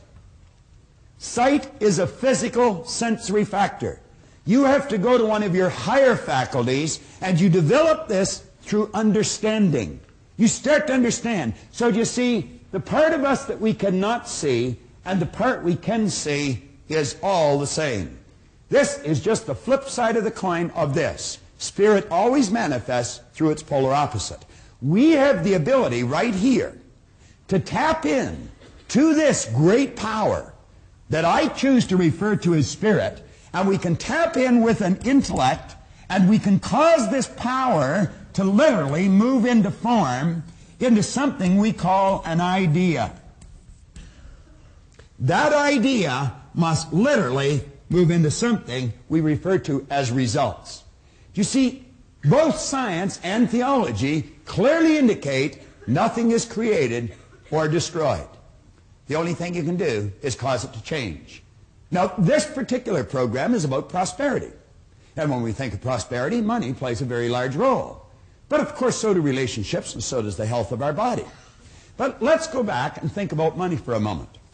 Now, when you think about money, money is really an idea. You say, that's money. No, money is an idea. It's manifest on paper. Now, paper used to be wood. I remember when I was a little boy, I lived way up in Michipicoten Harbor. That's about 3 wigwams this side of the North Pole. It's a little north of King Garden, I think. But at any rate, when I lived up there, I'd watch them take these large logs out on flat cars on the railroad. And I remember people telling me that they were going to make paper out of it. I thought, how do you make paper out of a tree? It didn't seem to make sense. Well, you alter the vibratory rate of the energy that's called wood, and pretty soon it's called paper. And then you put ink on it, and now we call it money. Now let's think about this money for a moment. If it can be neither created nor destroyed, it must already be here. If we can't destroy it, if heat will cause the energy that we call water to move into an etheric state, I would imagine heat would cause what we call money to move into an etheric state. And there it goes. Now where is it? You say it's gone. It's not gone. Still here. You see, you'll never see it on the level it's on now with your physical sensory factor sight. But if you use your intellect and develop understanding, you'll know that it's still here. What we want to do is cause it to move into form. Now that's just about as bizarre as anything you'll ever hear to some people's ears. But I'm going to tell you, it's just as true as anything you'll ever hear if you understand natural laws. And what I'm talking about is moving your mind into a higher vibration, developing a higher consciousness, and you can literally attract all the good that you want. You see, money is literally attracted to us, or it's repelled. Now, in the first 27 years of my life, I can assure you that I was not magnetized to that green energy. It used to stay away from me, and now it just keeps coming to me. What did he say in this book? Right in the start of it. He said, when money starts coming, it'll come so fast and so furious, it will literally make your head spin. Now, let's take these simple concepts that have deep meaning, and let's take this other board here and build a picture. One of our intellectual factors is imagination. Another one is reason. Now, with reason, we have the ability to think. John's going to be talking about that a little later on. With our imagination, we can tap into this infinite power and we can build beautiful pictures in our mind. Now, since no one has an image of the mind, we have to make one. It's like the little boy in school. He was sitting there doodling away, drawing a picture, and teacher says, "What are you doing, son?" Kid says, "I'm drawing a picture of God." Teacher says, "Nobody's ever seen God." Well, he says, "Wait till I finish the picture," you know.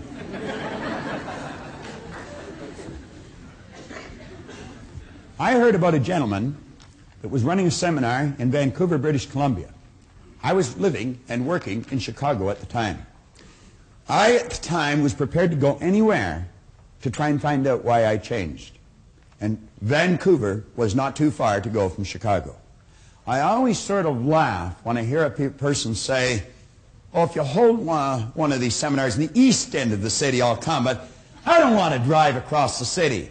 I'd walk across the continent if I thought I could get something that would help me understand me better, because I know it's my understanding of me that's going to determine the results that I get in my life, in my happiness, in my health, or in the area of wealth."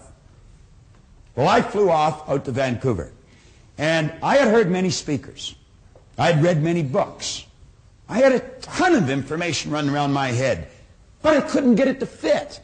And I couldn't get it to fit for the same reason that some of you have never been able to get it to fit. You have no picture in the brain cells of the mind. Do you know there's many psychiatrists that have problems with their patients because they're not giving them an image to work with when they're working with their mind?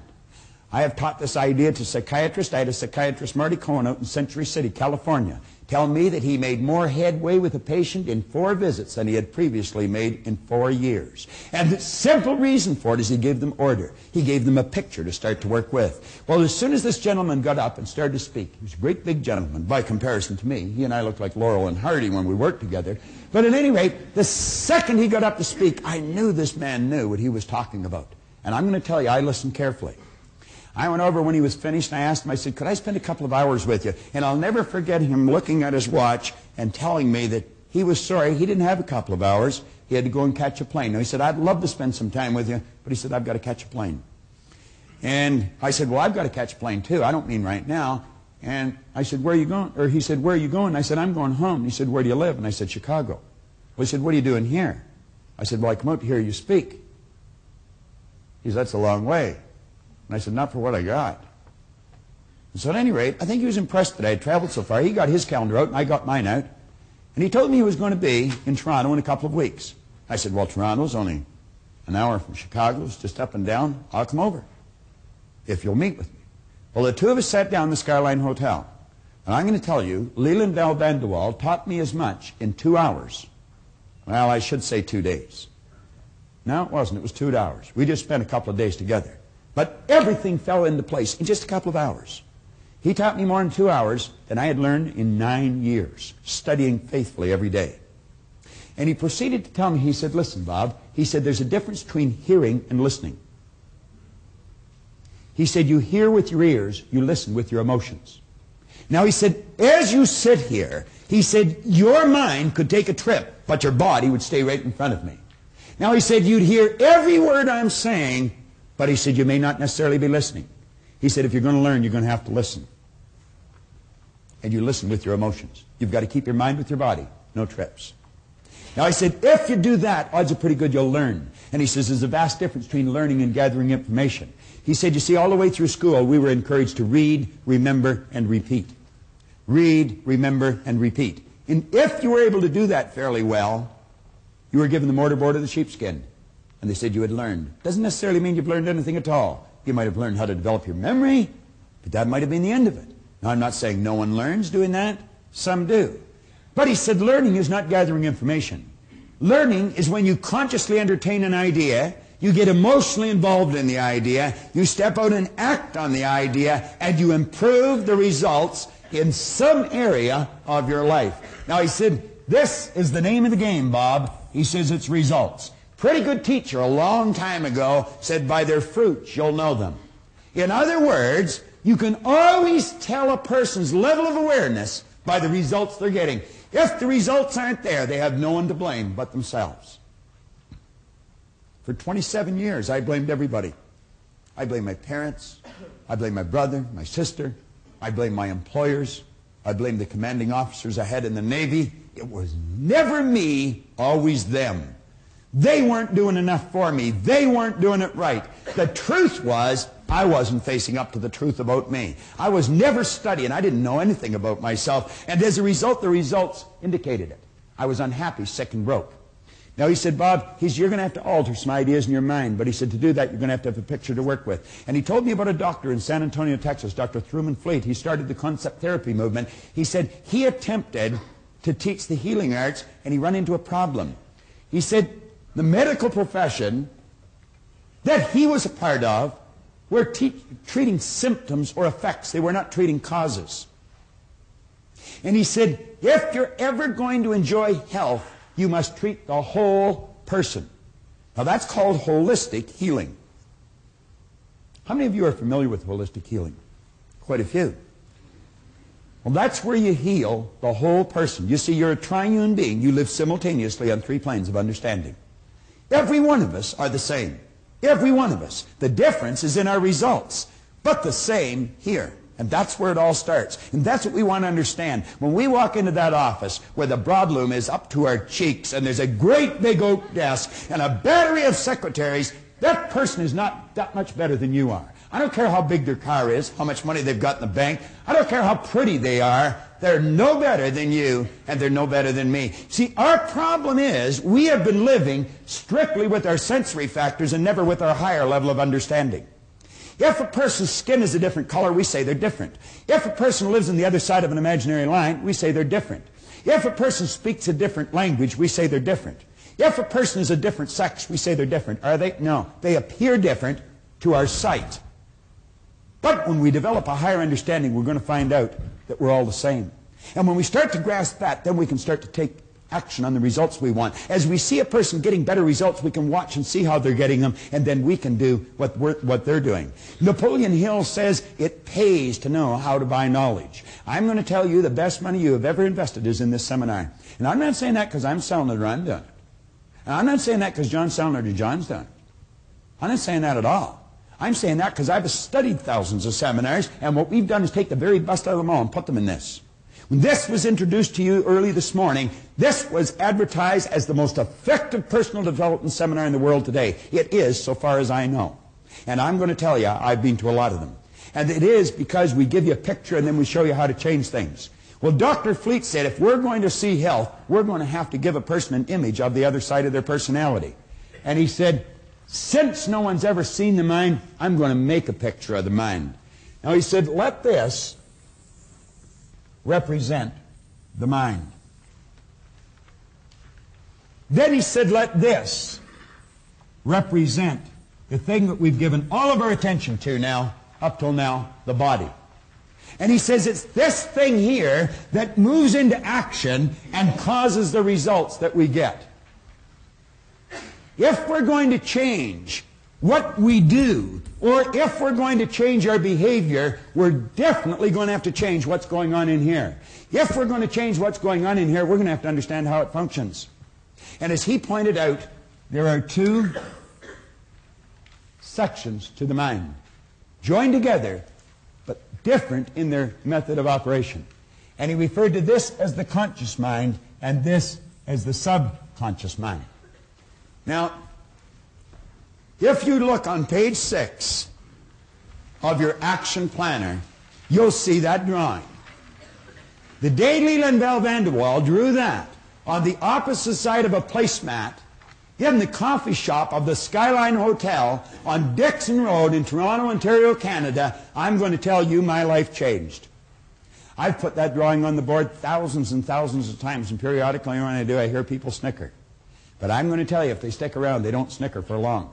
Because what it does, it starts to trigger all kinds of light in their mind. You've heard, let there be light, let there be a higher consciousness, let there be an awareness. Well, what we've given you here is a picture to start working with. It's not my picture. It's not even Truman Fleet's. It's our picture. The second you've got it in your mind, it's yours. No one can lay claim to something like this, but we can all use it. And we are all the same. I don't care how different you may appear to be to the person beside you, you and the person beside you are exactly the same. Now, it's understanding of how this functions that makes it different. Now, if you'll flip over in your exercise book, your action planner to page 8. And I would suggest that you follow this really closely. You could be sitting in your den or your family room and just watching this and the book stuck away somewhere. That'd be a terrible error. You'd be wasting your time. And you know, time wasted, you never get back. Now, of course, you only have to pay once, you see. If you've wasted the past, you've already paid the price. You don't have to pay twice. There's some consolation to it. But I would suggest you get the book out and follow me here. Now, you'll notice on page 8 and 9 are 6 drawings there. It's actually just 3 different ideas, or it's one idea broken down into 3 different parts. And as you take a look on page 8, the conscious mind, the subconscious mind, and the body, there are some very key parts to that. On the top drawing on page 8, we say this is the part of your mind that thinks or reasons. This is where your free will lies. Viktor Frankl wrote a magnificent book called Man's Search for Meaning. Viktor Frankl was a Jewish psychiatrist who spent the war years in a German concentration camp. And you know, I don't suppose anyone has ever been subjected to more abuse, intellectually and physically, than someone in one of those camps. I certainly couldn't even imagine it, even although he wrote it very well. But he pointed out, he said, regardless of how they chained us and abused us, they could never take control of our mind unless we chose to let them. He did not choose to let them. Viktor Frankl was a courageous man. He's lived to talk about it. He's lived to teach about it. And I'm going to tell you, he's a wise person. That's where your free will lies. You don't have to follow anybody else. You say the conscious mind can accept or reject any idea. Now, there is no person or circumstance that can cause you to think thoughts or ideas you do not choose. They are the most important lines that you might find in this entire program.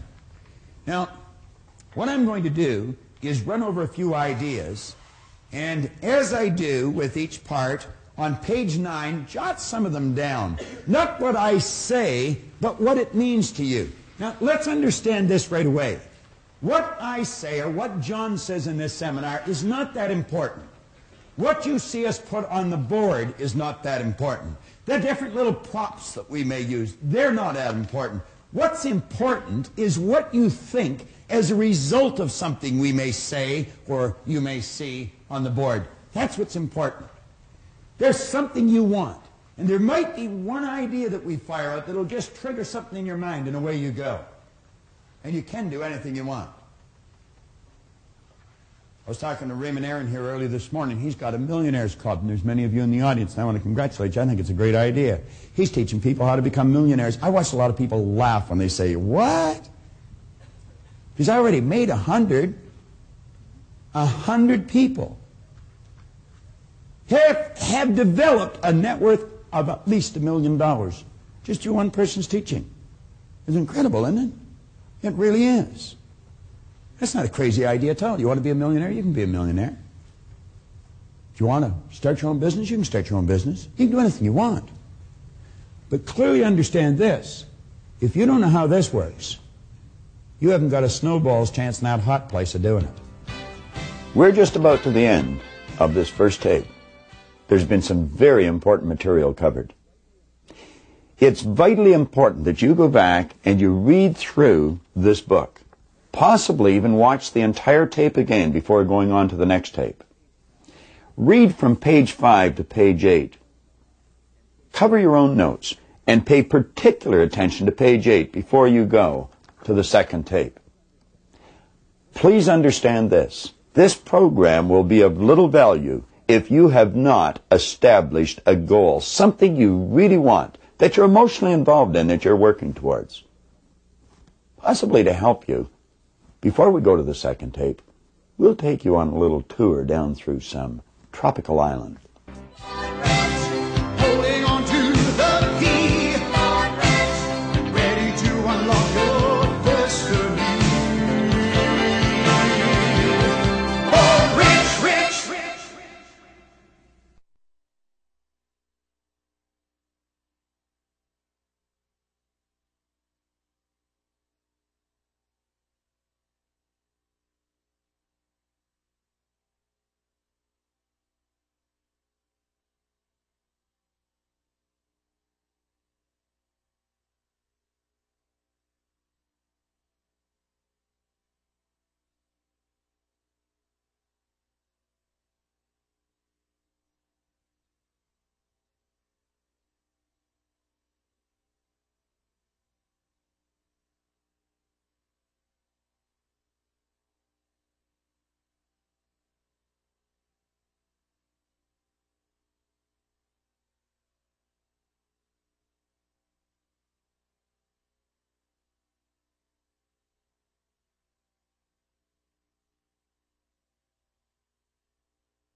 material we've covered up to this point has been absolutely essential to create the proper mental environment and prepare you for the information that's coming. I concluded the last message by suggesting you reread page 8, as it was vitally important. Now we're going to create this image, and as I do, I want to suggest that you take as many notes as you can. It really doesn't matter if you have to replay this next section 50 times. Make sure that you get the key points written out on page 9 in your action planner. It's vitally important that you do this. The success of the entire program, which is your future, may be dependent upon it. I know you'll do well. Now let's start to think. Here we're talking about this power. We are not only a physical expression of that power, we're an instrument of that power, because that power literally flows to and through us. Now, as it flows into our consciousness, it just is. Just is. All science and all theology tells you energy is, God is neither created nor destroyed, is the cause and effect of itself, is 100% evenly present in all places at all times, is all-knowing, is all-powerful. You see, the knowledge that got us into the air has always been here. We didn't just make something out of nothing. When the Wright brothers introduced us to this new kingdom, they just tapped into something that was already here.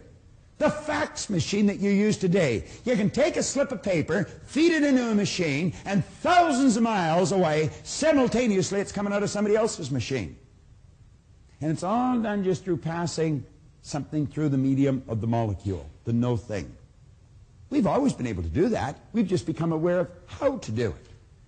See, a person that's earning $25,000 a year, they're not earning $25,000 a year because they want $25,000 a year. They're earning $25,000 a year because they're not aware of how to earn $50,000. Any person in this room can become financially independent. There's no trick to it. This afternoon we're going to talk about that a little bit. As this power flows in, it's neither negative or positive. Jan, I'm going to tell you there's nothing on the cover of that book.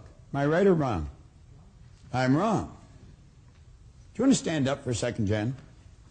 You want to get a nice shot of this lady. She's a pretty student. All right? I'm going to tell you they were never like this when I went to school. All right. Now, Jan, you're looking at the cover of this book.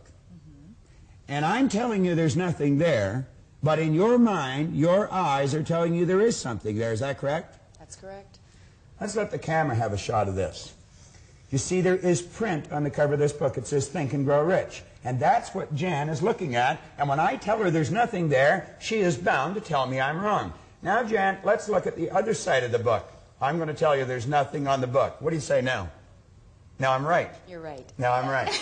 A minute ago I was wrong, and now I'm right. Thanks very much, Jan. All right? Now, what did we do here? We just turned the book around. Somebody say, well, that's a cute little trick you pulled on Jan, and if that's where we stopped it, that would be right. But John talked about laws earlier this morning. He was talking about the action-reaction being equal and opposite. As you sow, so shall you reap. Energy always returns to its source of origination. Well, you know, there's other laws. That's not the only law. There are 7 laws. Dr. Werner von Braun one time pointed out that the natural laws of this universe are so precise that you and I don't have any difficulty today building a spaceship. We can send a person to the moon, and we can literally time the landing with the precision of a fraction of a second. He also said these laws must have been set by someone. Now, the law that I'm referring to here is not the law of cause and effect or sowing and reaping. It's the law of polarity or the law of opposites. You see, Jan, there's a front to the book and there's a back to the book. There's a right and a left to the book. And what's right to me is left to you. There's a top and a bottom to the book. There's an inside and an outside to the book. And you couldn't have one without the other. If I started to slice the right side off this book, when I've taken the last slice for the right side off, I've also gotten rid of the left. You couldn't possibly have one without the other. Nothing complicated about that. Pretty simple idea, but not understood by many people. We use these 2 symbols to illustrate the law of opposites.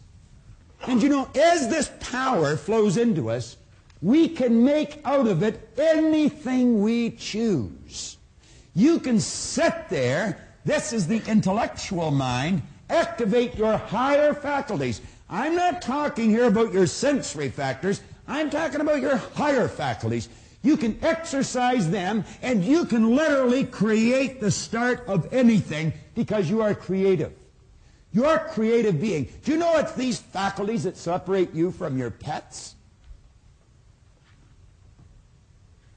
Archibald MacLeish had a character stand up in one of his plays. It's called The Secret of Freedom. He had this character stand up. It was a Pulitzer Prize-winning play, too. He had a character stand up and say, the only thing about a man that is a man is his mind. Everything else you can find in a pig or a horse. He was right. You've got marvelous faculties. Do you know that this auditorium was nothing but an image in the mind of one individual at one time? Do you know that the clothes you're wearing, the camera that I'm staring at was nothing but an idea in the mind of one individual at one time? Now I want you to imagine 100 years ago someone saying to you, I've got an idea. I've got a picture here of building something, I'm going to call it a camera, and I'll shoot a picture of someone in Seoul, Korea, and simultaneously they're going to see it in Nacogdoches, Texas, in their family room on something we'll call a television. I'll take that picture and I'll send it zinging off through time and space. I'll bounce it off something I'm going to call a satellite, and it'll bounce right into a receiving set on a television set in your family room. Now you know that the boys in the white coats would have been coming for that guy. But the truth is we did it. We did it. Yet in 1 week this year, 1 week in the past year, I conducted a seminar in Toronto, Canada, in Los Angeles, California, in Auckland, New Zealand, in Honolulu, Hawaii, in 1 week. I could have been flying over Tahiti, which I was, at 35,000 feet, going 600 miles an hour, press a button and my seat goes back, pull the thing out from underneath, I could virtually turn it into a bed, hit another button and somebody come to my aid and they'd give me something hot or cold to drink, they'd give me something to eat, they'd give me a pair of earphones, plug into the seat and I could listen to my choice of music, or I might be able to watch a first-run movie. They'd wheel a little cart down beside my seat and they'd give me a hot meal. I could wander up to the wall of the ship or the bulkhead of the plane, take a little plastic card, plastic was something that didn't even exist when I was a child, stick it in this machine, take a telephone back to my seat, and phone my office in Willowdale, Ontario, Canada, while I'm at 35,000 feet, traveling 600 miles an hour over Tahiti, just about the opposite side of the globe. And I would have been able to take, if I wanted to, a laptop computer out of my briefcase, set it on my knee, snap a modem on it, with the telephone, communicate to my office in Willowdale. Or take a portafax again, snap that onto the phone, send the paper to my office in Willowdale. Where did all these things come from? Where do you think you got the digital watch that you have? There is only one source of supply. Every great teacher all down through history for the last 6,000 years in recorded history has told us that if we had our ear to the ground, we'd get the message. This is where everything starts. We build the picture in our mind. Do you know what our problem is? When we build that kind of a picture, we instantly say we can't do it if it's far beyond the results that we're getting. You wouldn't be able to get the picture if you couldn't do it. You can do anything you want. Anything you want. Now, hooked up to your conscious mind, like little antennae, you have sensory factors. You can hear, see, smell, taste, and touch. And you know that's where most people get all their information, through their sensory factors? They watch a TV, read a newspaper, listen to the radio, overhear conversations, and you know what most people are doing? They're talking about why something can't be done. And we're listening to it. Do you know, for 26 years, that's the only way I got my direction. I just did whatever the other guys were doing. I remember when I was 17, they said, we're joining the Navy. Are you coming? Sure. I got 5 years. They didn't even like it. I'd never even seen a boat, let alone a ship. Why did I do it? Well, the other guys were doing it. Just wherever they go, you know, like sort of in lockstep type fashion, we go through our life. The average person tiptoes through life hoping they make it safely to death. What a dumb game. That's not a practice run. We get one shot at it. You don't have a contract to live forever, you know. If you're going to let what you do be based upon what you hear, you better make certain the people that are giving you the advice are getting phenomenal results, or you're going to go where they're going. And I can be an authority on this. I am an authority on it. I spent 27 years doing it every waking hour. I know where they're going to lead you. Around in a circle, because that's where they're going. When an idea comes into your mind, you want to ask yourself this question. Don't ask whether it's wrong or whether it's right. See, Jan was right. There was something on the book. So was I right. There was nothing on the book. That's not the question. Do you know what the question is?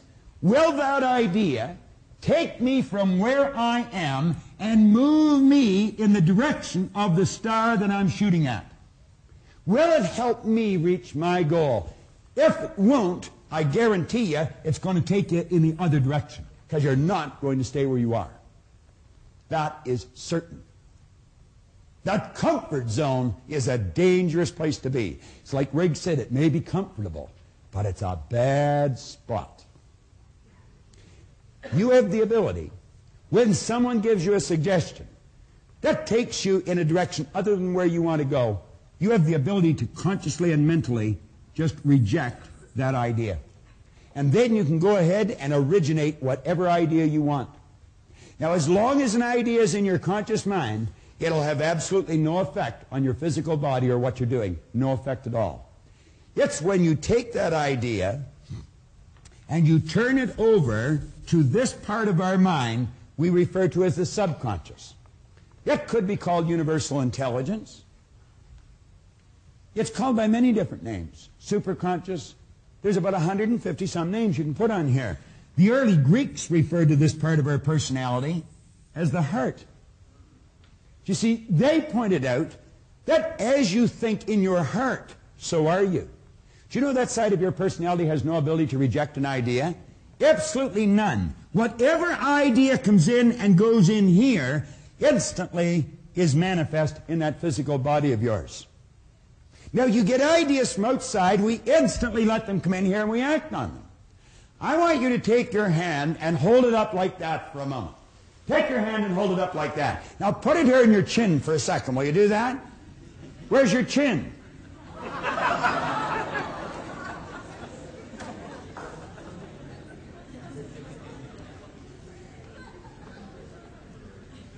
Why did you put your hand here? Do you know why you put your hand there? Because I put my hand there. You said, well, that's what you said to do. I'm going to suggest you weren't thinking. I'm going to suggest you just let that idea go right into your subconscious and you automatically acted on the idea. If I said, follow me, I'll show you how to win. Are you just going to follow me? Where are you going to ask yourself? Does that person know what he's talking about? Does she know where she's going? Why would you go for someone for financial advice that's flat broke? That doesn't make any sense, does it? Why would you go to a sick doctor to find out how to get healthy? Do you want to know why we do it? We're in the habit of doing it. And do you know what a habit is? A habit is something you do without giving it any conscious thought. And you know that most people live by habit. They don't think. Val Vanderwall used to point out if most people said what they were thinking, they'd probably be speechless. The late and great Dr. McFarland from down in Kentucky said 2% of the people think, 3% of the people think they think, and he said 95% of the people would rather die than think. I was reading an article that was written on George Bernard Shaw. And the author was reporting that Shaw one time said the average person thinks 2 or 3 times a year. He said, I've gained an international reputation with myself thinking 2 or 3 times a week. I was driving over here this morning with Linda, my wife. We had a real interesting occasion this morning at the house. Colleen, my daughter, got up to have a shower and turned on the tap and took it right off in her hand. The water goes right across the rim. And of course, being the mechanically inclined person I am, I didn't even know how to shut it off. So we had a fountain going sideways in the bathroom. The only way Linda knew how to turn it off was shut all the water off in the house. This happened at 5:45 this morning. Needless to say, that was a nice way to start to wash your hair and have a shower and brush your teeth. So I thought, what'll I do? I could see this hole, and I didn't know what to do, so I went and got a broom handle and shoved it in the hole. That's exactly what I did. But that didn't work. Well, now, if you wanted to see a comedy, you should have been in our house this morning. Here's Linda holding the tap on while Colleen's having a shower and having a terrible time trying to adjust the hot and cold. Then Colleen scurried away with her towels around her, and in I go. And I got the water pouring on me, my hair full of soap, and it went ice cold. Linda said, hurry up, it's freezing. Then she said, it's burning me. Well, we finally got the soap off, and we got through the operation. And I understand there's a plumber over there doing what I'm not aware of how to do. And I have no intentions of learning either, I might tell you. But you know, she was saying on the way over, she said, well, we sure got creative early, didn't we? Then she said something interesting. She said, you know, there would be some people, that's the only time they ever originate a creative thought in their life, when they meet some kind of a catastrophe like that. Did you know that's true? That is the truth.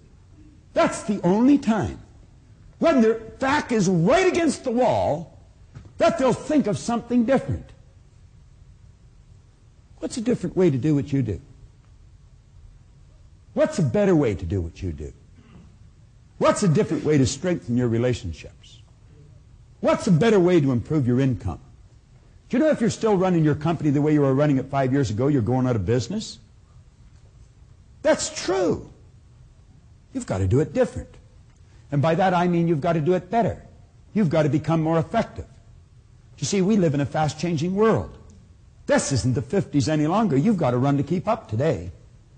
And if you're not prepared to do it better, get out of the game, because you're really going to get hurt.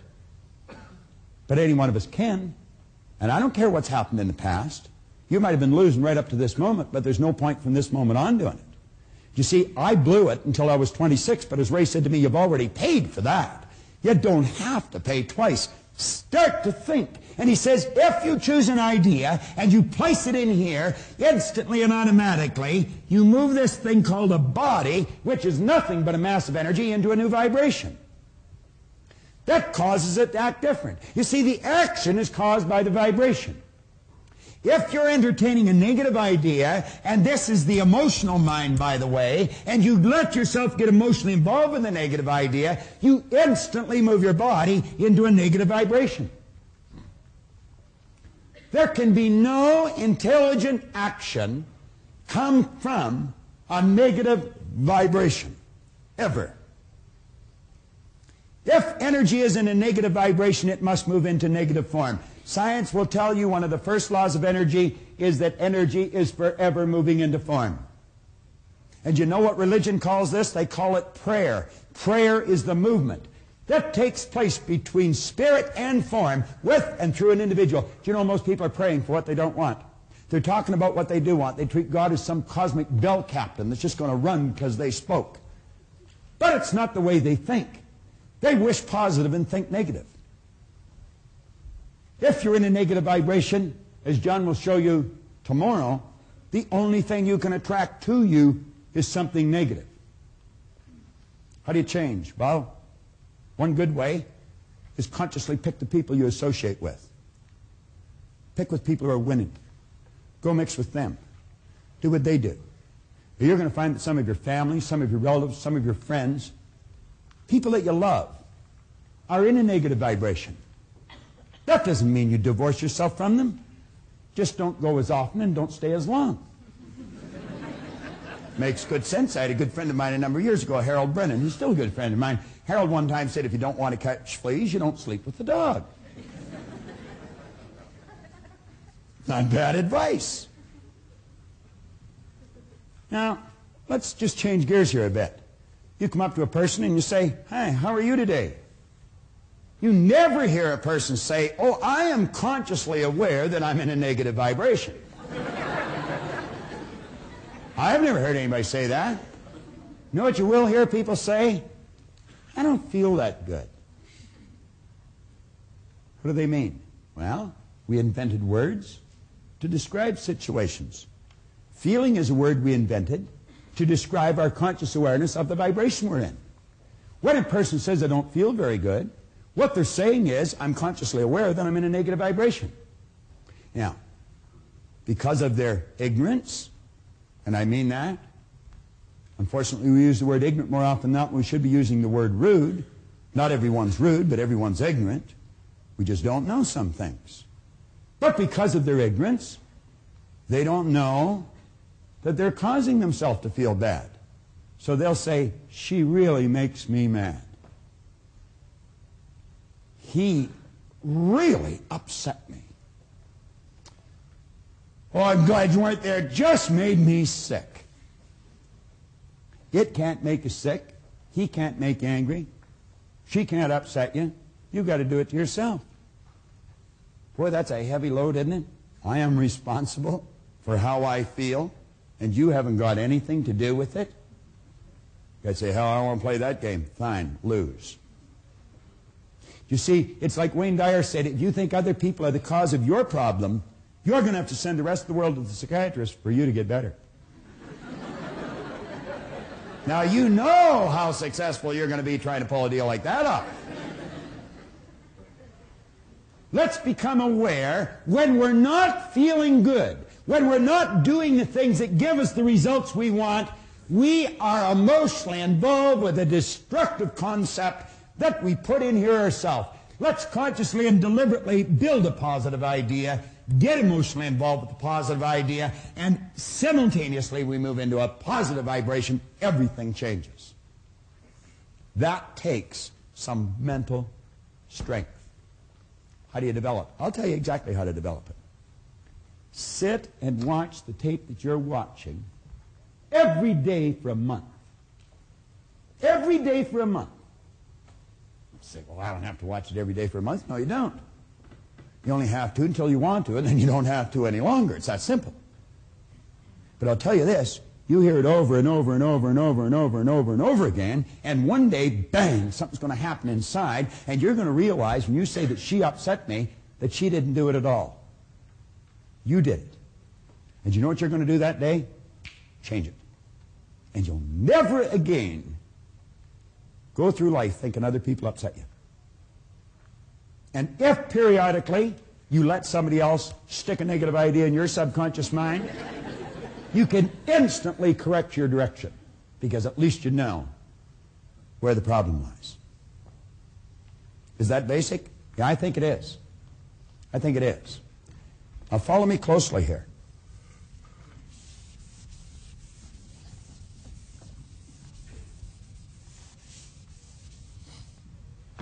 The ideas that you impress upon your subconscious mind over and over and over and over and over again ultimately become fixed in there. You see, what you're doing when you build these ideas that we're discussing now, what you're doing is building brain cells. Every time you think about that idea, you're giving those brain cells more strength. And in a relatively short period of time, Dr. Maxwell Maltz, the great author of the phenomenal bestseller Psycho-Cybernetics, he pointed out that in approximately 21 days of doing this with an idea, that idea will become fixed in your mind. Then it's more commonly referred to as a habit. A habit is an idea that's fixed in our subconscious mind, requires absolutely no conscious thought any longer to cause us to act on it. Do you know you drive your car through ideas that are fixed in your mind? When you first started to drive, you were all hands and legs. Every bit of conscious attention was on what you're doing. Same as when you first learned to get dressed. You ever watch a little child trying to learn how to tie its shoe? Totally awkward. Now we get dressed without giving it any thought. You may think of what we're going to wear, but not how we're going to get it on. You very rarely see an adult trying to pull their pants on over their head. But it's not uncommon to watch a little child try and do that. You never see an adult trying to put their foot in the sleeve of their shirt. But it's not uncommon to see a little child trying to do that. But when the little child gets the ideas fixed in their mind, they never try and do that again. And they just automatically get dressed. If you would consciously observe some of the things you do in any given day, just consciously stop and watch your own behavior. Listen to your thoughts. You're going to find that many of the things you do are done through habit. See, when I was a little boy, my teachers used to say, "Bob, why are you doing that?" And I'd say, "I don't know." This is the intellectual mind. You can store a lot of information there. But this is the conditioned mind. You see, thousands and thousands of habits form something called conditioning. And I was automatically doing things I didn't want to do. I was doing something wrong. It was giving me results I didn't want. And they'd say, "Why are you doing that?" And I say, "I don't know." They say, "What do you mean you don't know?" "You know." I say, "I know." "Well, why are you doing it?" "I don't know." I remember I joined the Navy. My commanding officer would say, "Proctor, why are you doing that?" I'd say, "I don't know, sir." "What do you mean you don't know?" "You know." "I know." "Why are you doing it?" "I don't know." Then I got out of the Navy and I went to work, and the boss would say, "Bob, why are you doing that?" I'd say, "I don't know."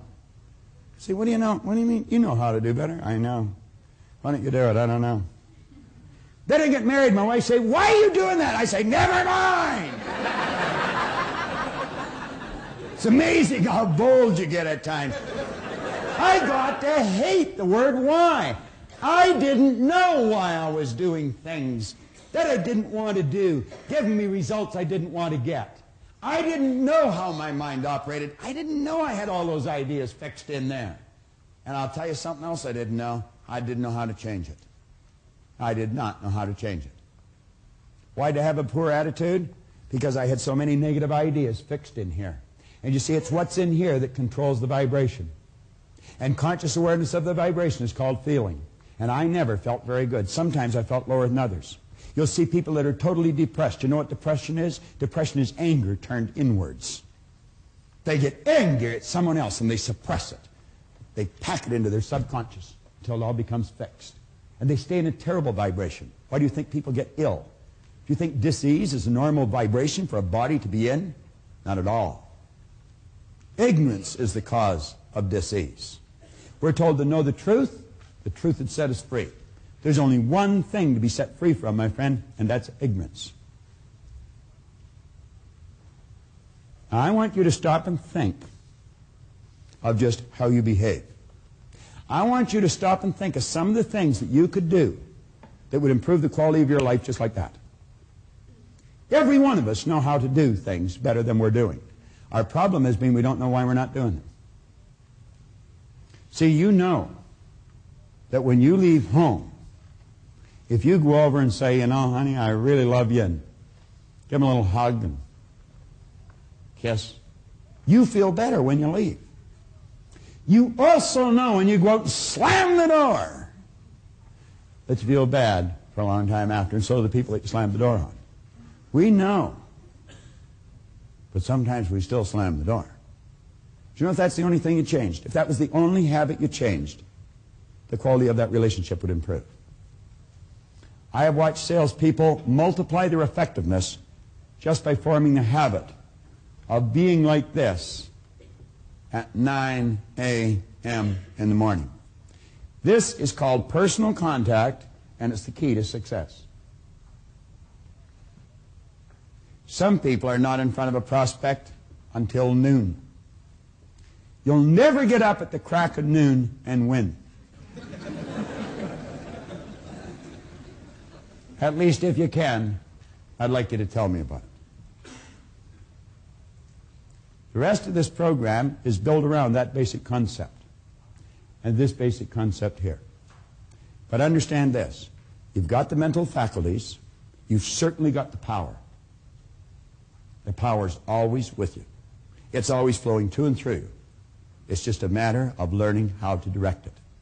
And in learning how to direct it, happiness, health, and prosperity will manifest in your life, and they should, because that's your birthright. And there isn't one person in this room, one person in your life that is even that much better than you. We're all the same. The difference is in our results. Change your results by changing our mind. It's so basic and so simple. I want to suggest that you consciously make a decision to change one habit in your life. I'd like to introduce you to someone that I love dearly, my aunt, Marg Moyer. She was in the habit of letting other people think for her. What everybody else wanted to do, I would do. You know, you wouldn't start an argument or you know, hurt anybody's feelings. And you waited on people continually. Marg changed one habit, and she literally changed her life. I'll tell you one thing, she's a force to be reckoned with today. A nicer person, too. Well, if you were to tell me something and I didn't agree with you, I could tell you, no, I don't agree with that. No, I don't wait on anybody. I think anybody that comes to this home will know that, because once you're here once, after that you get your own coffee. You know, we started our own business, and we really worked. And we worked extremely hard, and the whole family worked, and now everybody reaps the benefits. I would never have had the inner security to start a business. Now you decide, what habit are you going to change? What have you been doing automatically, without any conscious thought? Pick one and make up your mind. Like Marg, you're going to change. Marg not only brought a lot more of herself to the surface to enjoy, her whole family enjoy her more. You pick one habit and make a similar change in your life. Now John Canary is going to introduce you to your greatest power. Now I'm going to ask you to take a look at a picture. I'm going to bring a picture up close to you. First of all, I'm going to hold it up. Some of you have seen this before, but I'm going to ask you, some of you, to tell me, what is it you really see? Now, if I were to go over here to Paul and say, Paul, what is it you actually see when I ask you to take a look at this picture? What do you see, Paul? A skull. You see a skull. Andy, tell me, what were you able to see? A skull. You were able to see a skull. Now, if I take a closer walk over here to someone here, what is your name, sir? Jim. Jim, what did you see? I saw a skull. You saw a skull. Jim, can you just walk up here for a moment? I just want to get you on camera here and get you to take a closer look at this. And just take a look and tell me, yes or no, is that a skull? No, it's not a skull. It's not a skull. As a matter of fact, Jim, is it a beautiful picture if you take a closer look? It's kind of a nice picture. Yeah, it's kind of a nice picture. Thanks a lot, Jim. I appreciate that. Now, you see, the closer that I get to you with this picture, you're going to start to see something completely different than what you thought you were looking at. You see, you instantly said, that's a skull. You remember this morning Robert talked about cells of recognition. And you were able to see this with your eyes. Your eyes picked it up and sent a transmission of energy to cells in your brain. Cells in your brain. Those cells were triggered, are moved into a speed of vibration, a high amplitude of vibration, and flashed a picture on the screen of your mind. The picture you were able to describe is a skull. But you know something? That's not true. You know what I've got here, isn't that correct? Correct. Do you know what I've got here, Tammy? You see, some of us in here have exactly the same picture of what's in this skull. What it is a beautiful lady looking in a mirror. Now, there is no way, unless you get a close look at this, can you see a beautiful lady looking in a mirror. There is just no way that you can actually see it unless you get close. I want you to think about something, and it's extremely important. Do you know that some of us, since we were infants, have been doing certain things in a certain way because of a belief system we've fallen in love with, and we protect that belief system even in favor of the truth. Even in favor of the truth. There are people who will die for tradition even if it means learning the truth. On the very first page of this particular lesson, page 11, at the very top, it's referred to as your greatest power. Your greatest power. And I want you to follow through this particular lesson with me as I begin to work with it on the board a little bit. But at the very top, when you were an infant, and in the early years of your life, the ability to control what energy or ideas were entering your subconscious mind had not yet been developed. In other words, the age of reason, before the age of reason. Before we ate of what is called that tree of knowledge. I'm talking about, you could say, our little life. Long before we were able to say yay or nay. Now there's a question I want you to ask yourself as I get into this. And the question goes like this. Who and or what is in control of my life? Who and or what is in control of my life? Now, George Bernard Shaw one time put it this way. He said, it seems that people are forever blaming their circumstance for who and what they are. He said, don't believe in circumstance.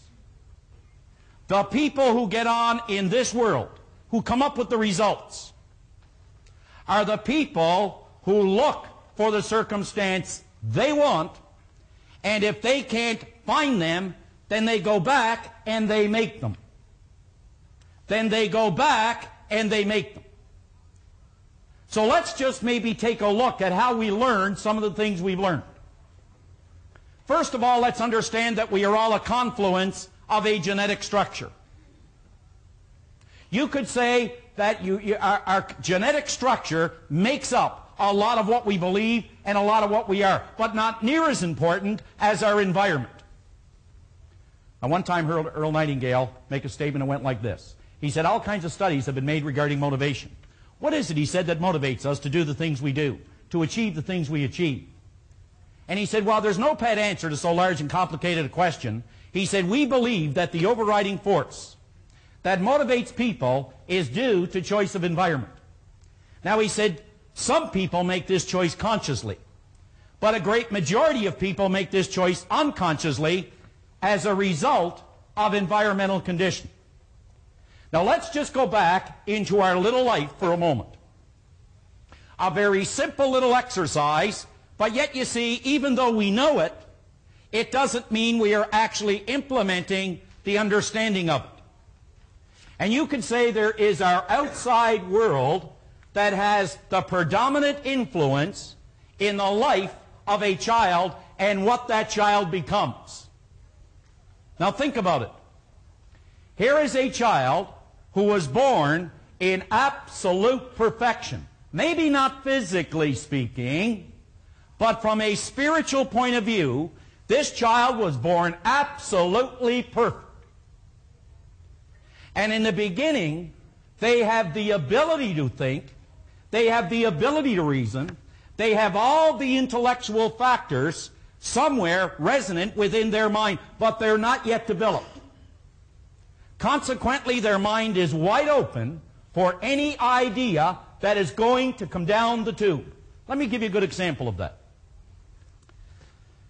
If I were to just come over here and I were to speak to you, Nick, Mr. Kavuk. Mr. Kavuk, if I were to ask you what religion you are, if you had to name one, what would it be? Christian. Now let's keep in mind that there are what? There are 47 types of Christianity in California alone. Now, what are your children, Nick? They're Christian. Now, were they born Christians, Nick? They were born Christians. Now, here's the point. Here's a brand new baby, and we'll just call this baby Billy or Julie. And one of the things that the baby is going to learn is about that symbol. Is that right? Yes, no?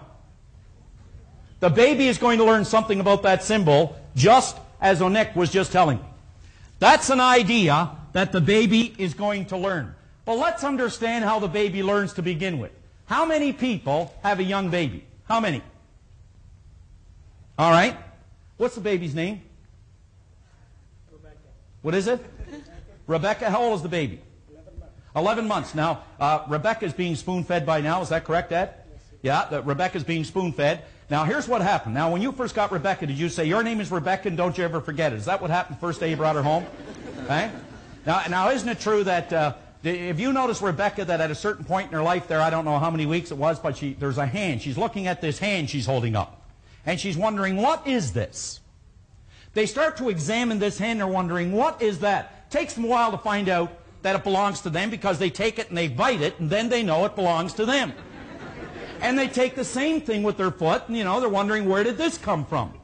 Well, Bob mentioned this morning, I am not a physical instrument. I am and I have, and I live in. All right. Well, you see, Rebecca is a spiritual creature.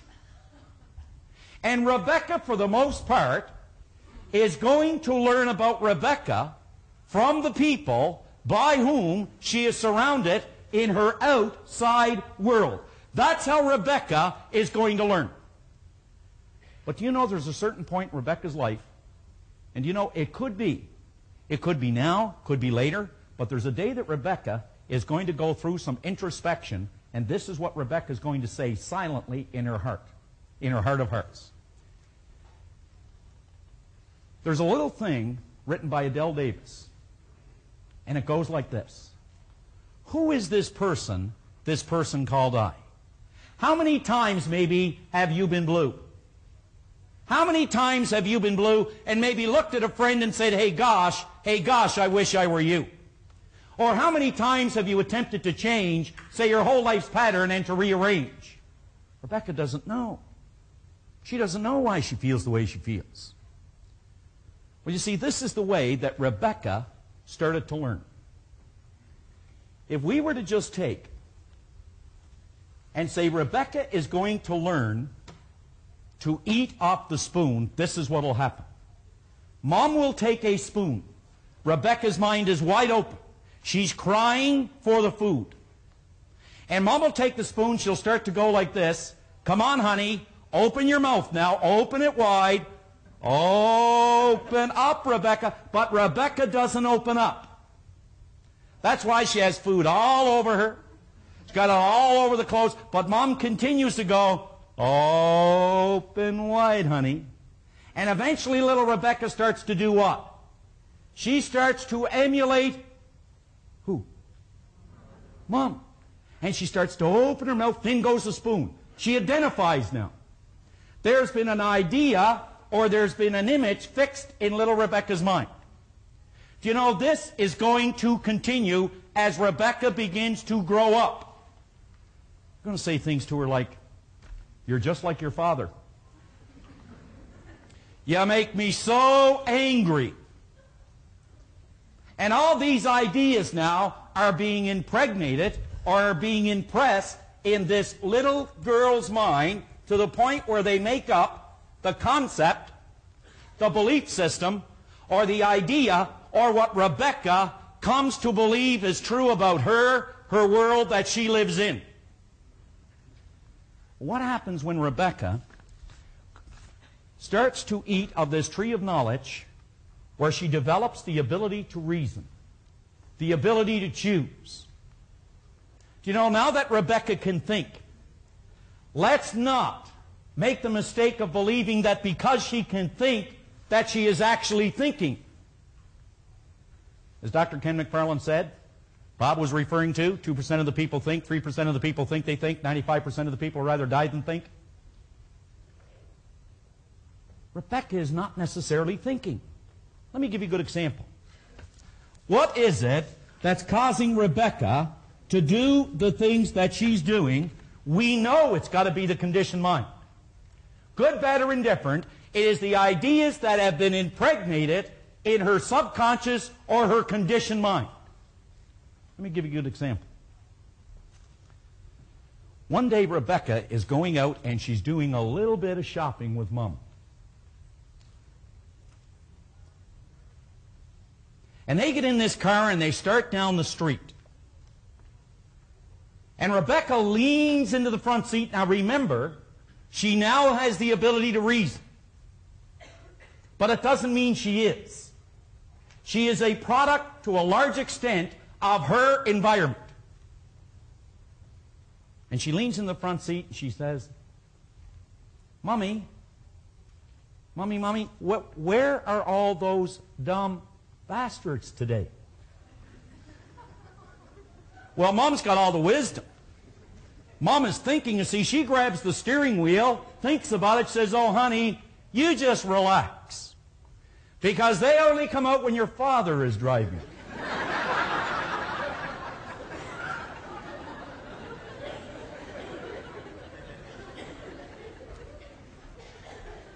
Was that little girl doing something wrong? Did she say anything wrong? Not in her mind.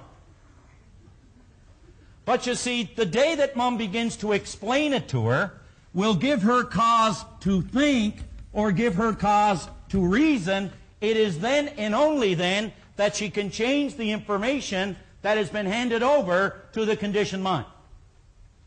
That has been handed over to the conditioned mind. Now go back to your workbook because we've got to cover these couple of pages. Go back to your workbook right now.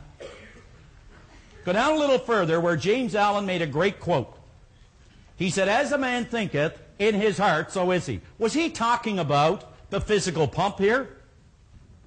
No, he was talking about the heart of hearts. He said, as a man thinketh in his heart. Now, he didn't say as a man and not a woman. He didn't say a man and a woman, not a child. He didn't say a person who works at Ford but not one at General Motors. He didn't say a black person but not a white person. He said the heart of hearts because the heart of hearts, you see, has no complexion. The heart of hearts doesn't care where you live. The heart of hearts doesn't care who you know. It doesn't care what you have. The heart of hearts states that any idea you turn over to me, like to Rebecca, if Rebecca was taught an idea that was not good for Rebecca, Rebecca will act out that idea, good, bad, or indifferent, because the idea states that as a person thinketh in their heart, so they will be in their action, in their results, in their life. So you see, maybe in the beginning, someone was in control of Rebecca's life. But it reaches a point where no one is in control of Rebecca's life anymore. And this is what I want to see if we can get through here before too long. Now, help me on this page. It says you're no longer an infant.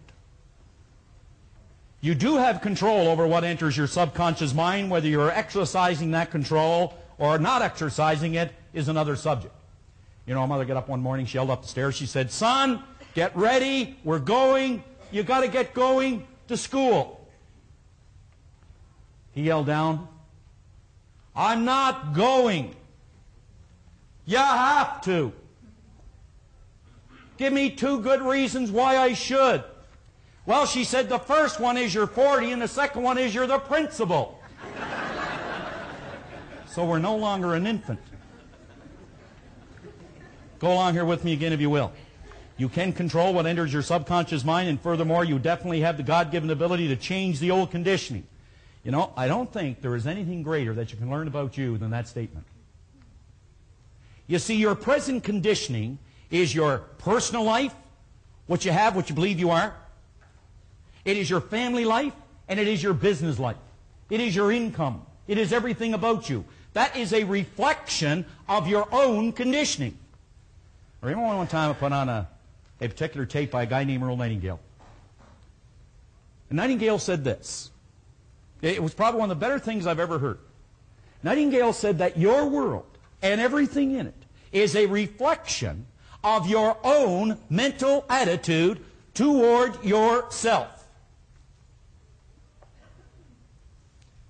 This world that you live in, that you see, and everything you believe it to be, it is a reflection of your own mental attitude towards yourself. So here we have what is called the old conditioning. That's what we are today, regardless of where that might be.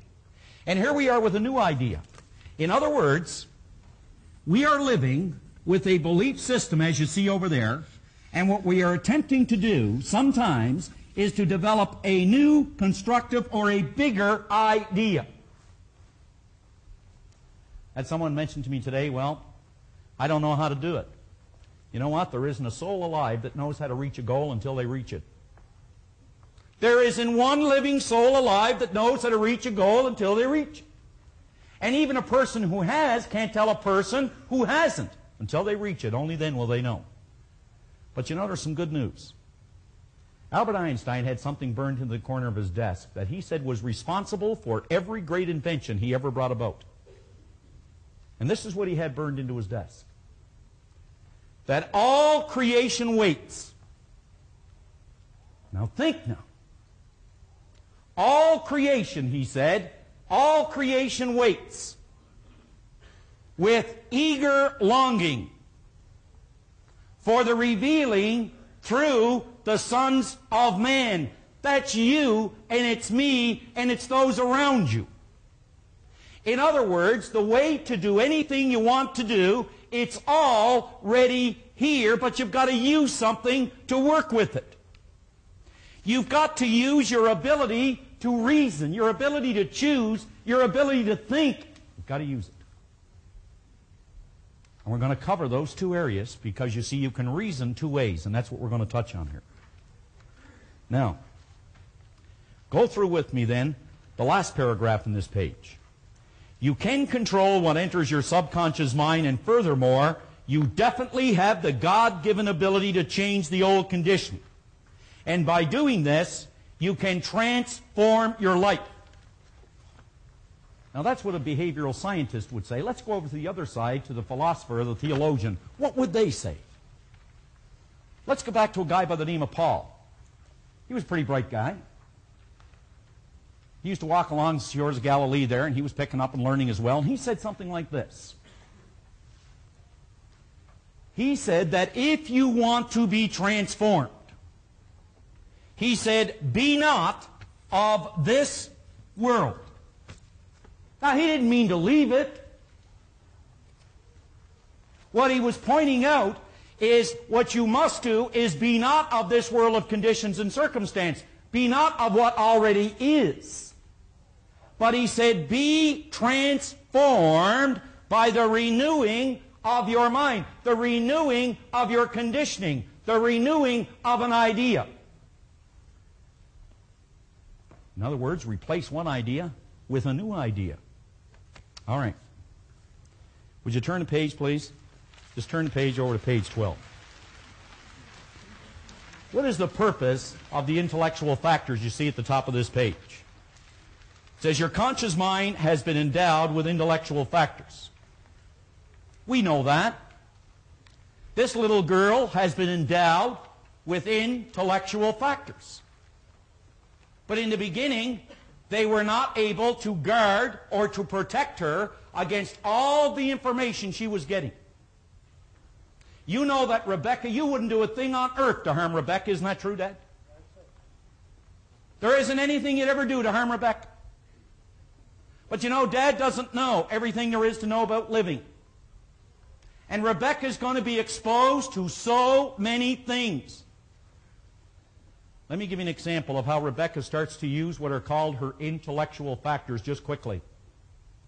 Now you could bounce over here, and this is Rebecca now at the age of reason. And Rebecca goes to school.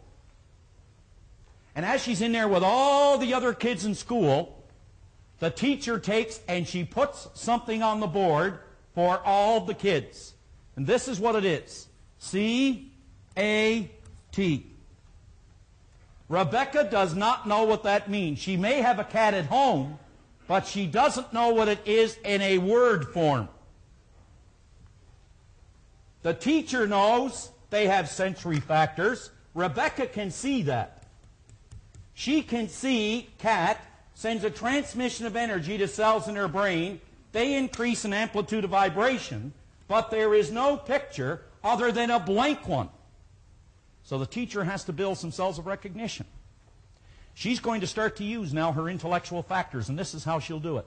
She'll say, now class, that's C-A-T. I want you all to repeat after me. She'll say, that's ca-at.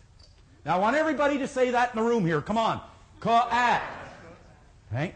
Now I want you to say ca-at, and I want you to say it a little bit faster. Come on. Ca-at, cat, cat, cat, cat, cat. And a picture jumps into little Rebecca's mind, a beautiful little Fluffy at home. Now she has a word and she has a picture to identify with it.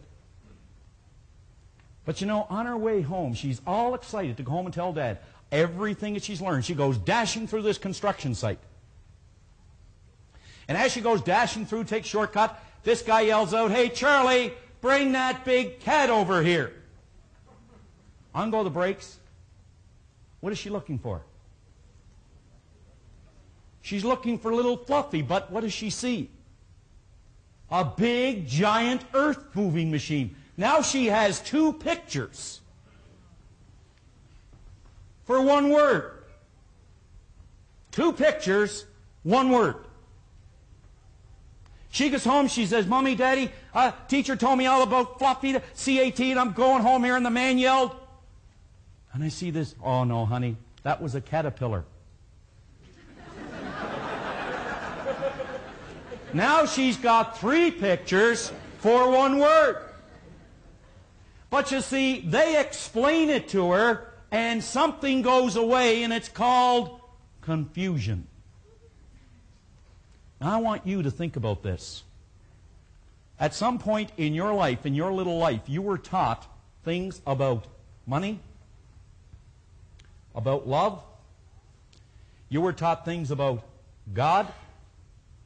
You were taught things about work. You were given things about people. Things about people. You were given things and taught things about you. Never measure up. Never amount to anything. You're just like your mother or your father. You're just like your uncle. You can't trust anybody. All red-headed people have bad tempers. Now, if you ever met Bob, you know that's not true.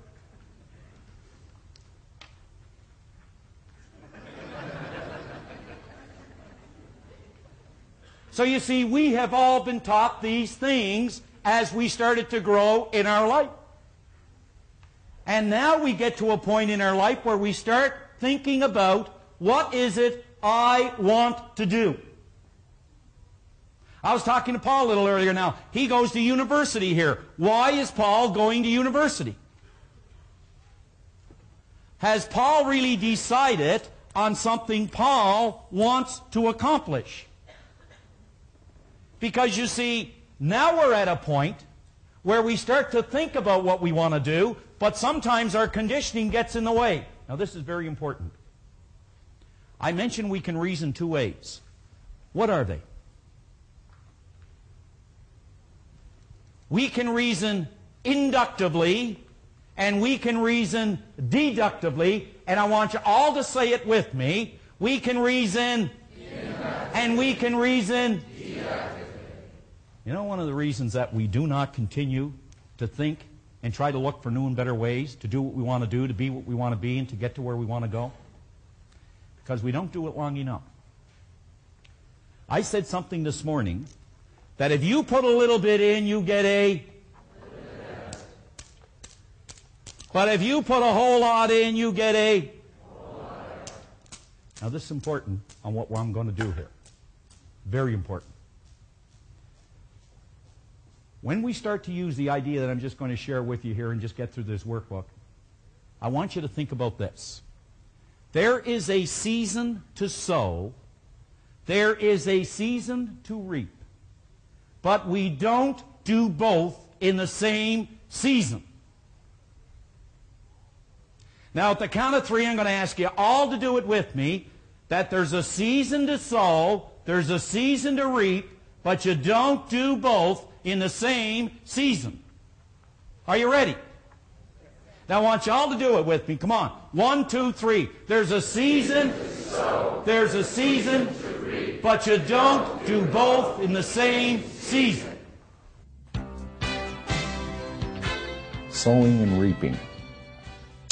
There's something in the seminar that is very, very dear to me, and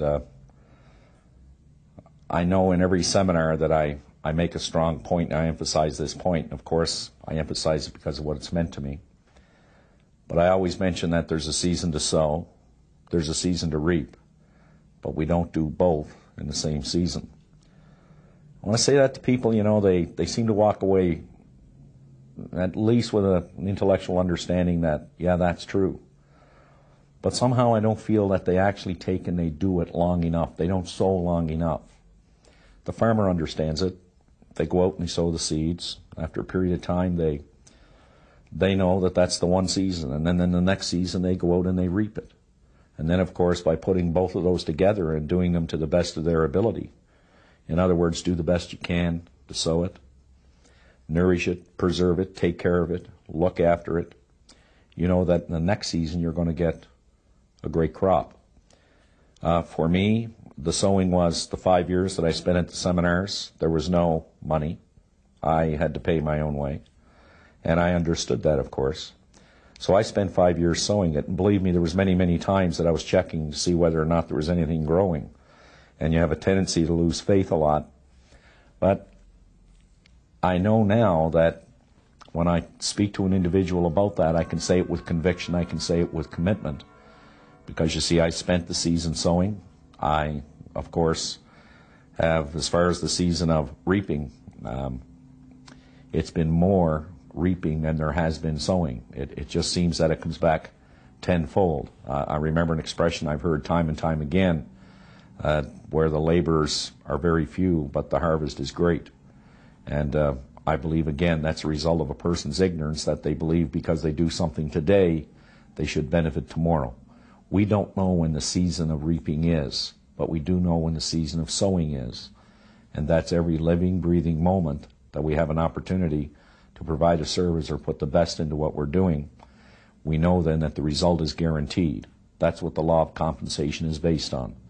You take care of the sowing, something far greater. The universe will respond in like kind in perhaps another season. I don't know when that season might be, but I do know that it must respond in like kind, and you will reap what you sow. So that's been very important to me. We can reason, I said, two ways. We can reason inductively and we can reason deductively. Do you know the moment that you begin to entertain a new idea, if your conditioning is evaluating that idea, you may reject that idea only because of your old conditioning. But chances are even good that a person who has experienced a lot of good results in their life, when they're presented with a constructive idea, their conditioning will evaluate that idea as a good, constructive idea to move on to another dimension in their life. Think about it this way. Inductively, we have the ability to gather what is called facts. I'm going to give you a good example. There was a man one time who took a $5 bar of iron. And with that $5 bar of iron, he started to really think, what can I do with it? Well, what have they done with it so far? Well, they use it as a paperweight. They use it to keep a door open. But he started to really think. He was using his inductive factor, his critical factor, his logical factor, his creative nature. He was using that to figure out, what can I do with this $5 bar of iron? In other words, he was thinking. And he started to put some facts together as to what he could do with this $5 bar of iron. That's what he found. He found a way to make kitchen cutlery by using and gathering facts and gathering information and bringing from the spiritual plane by bringing thought. The greatest power in all creation. Power of thought. And he started to pull in these thoughts to figure out, what can I do with this $5 bar of iron? He found a way to make kitchen cutlery. And he sold it for $250. But someone else came along, and they gathered one more piece of information. They started to gather a little more information. I can do something more with that $5 bar of iron. And they arrived at a premise. What's a premise? It's an idea. Science approaches every subject with an idea or the premise that there is an answer. He approached the new idea with the $5 bar of iron that there was a better thing to do with it than kitchen cutlery, and he found it. And he made balance springs and put them in your watch. And he sold it for $250,000. I want you to think about you as a $5 bar of iron. Really stop and think about you as a $5 bar of iron. Because you see, if you're not thinking, you are going to leave your mind open to a world of conditions and to a world of circumstance. You will be totally deductive to why something won't work, to people who say it won't work, to all the adversities that are going to go wrong, to the economy and to everybody in it. You'll become totally deductive to the fact that it won't work. That's going to happen to us from time to time. But if you're not thinking, then your mind is idle. And Napoleon Hill will say right in that book, Think and Grow Rich, this is what he said. He said, the idle mind is the devil's workshop. You've got to specifically stop and think about almost every idea that's presented to you. Is it something that will enhance my life? Rather than becoming totally deductive to it. Let's see how well you remember that. Would you just take your hand like that once more? Let's see if you remember it. And just take it and place it on your cheek like that. Now, where's your cheek? Oh, some of you were going right along with me there, weren't you? All right. So on this page, we're talking about, we have the intellectual factors of reason, intuition, perception, will, memory, and imagination. We will never, ever use them if we don't invoke our inductive factor or the ability to think. Tremendous power, tremendous potential, tremendous things wait for everybody who will actually use their intellectual factors to work with this phenomenal potential. So on page 13, your deductive reasoning factor does not have the ability to reject ideas. Think about it. Your inductive reasoning factor does not have the ability to reject an idea. How often have we become totally subjective to an idea or to a group of people without giving it any thought or consideration? It only has the ability to accept and turn over to the treasury of the subconscious mind whatever is offered to it.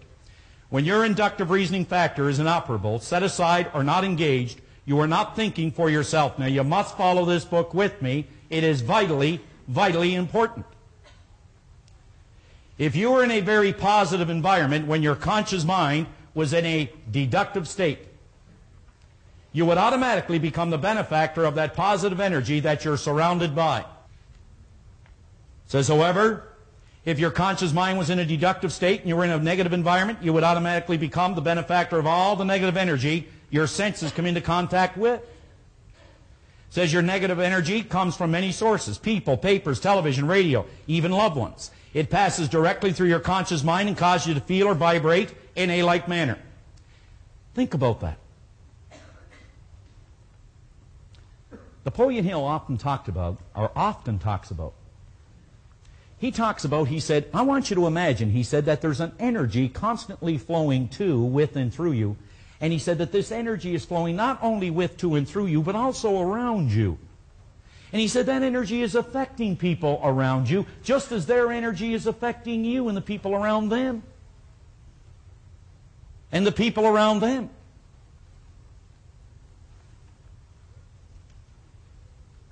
A person who is continually in a negative environment and whose consciousness is deductive will very quickly become a product of that environment. What is meant by if their consciousness is deductive? In other words, if your belief system lends itself to persisting no more than a day, and you are around people whose consciousness will not persist any more than a day, the chances of you ever changing that persistence and staying in that environment are not very good. Are not very good. Let's go to the next page.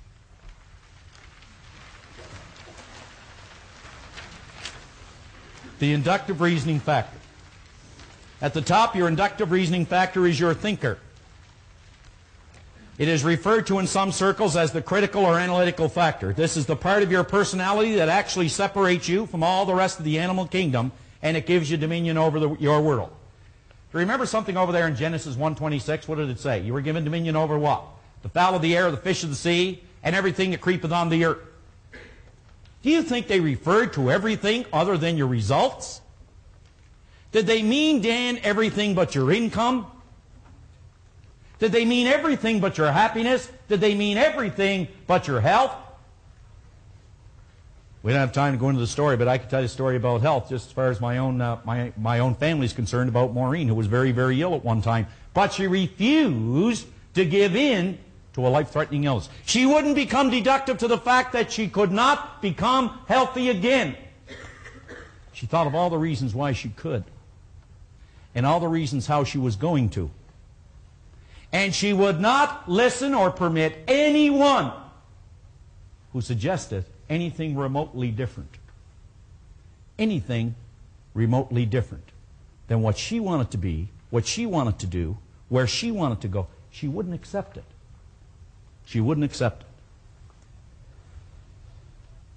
This is the part of your personality that actually separates you from the rest of the animal kingdom and gives you dominion over. Properly developed and applied, your inductive reasoning factor will turn you on and turn you into an excellent channel for creative energy to flow through. At the present time, presently, you are vibrating in a notion of magnificent thought and energy. We'll be getting into that a lot more tomorrow. But I want you to imagine yourself for a moment, if you could. Just stop and think. Like, just close your eyes for a moment. Go ahead and do that. Just close your eyes. Everyone close their eyes. And just imagine yourself living in this ocean of motion. Just imagine it. Picture it. You see this tremendous, tremendous mind stuff. An intelligence, if you will. Just imagine it. You're plugging into it. Right now you're doing that. You're plugging into it. And you are drawing from it right now. As you stop and think, as you can see it, you are actually drawing from it. Pulling from it. Do you know that of all the good of this universe were poured over each person in this room, the only amount of that good that you can have is yours only by right of your consciousness. The only amount you can have is the amount you're able to understand. You can only have what is yours by right of consciousness. Let's continue in the book.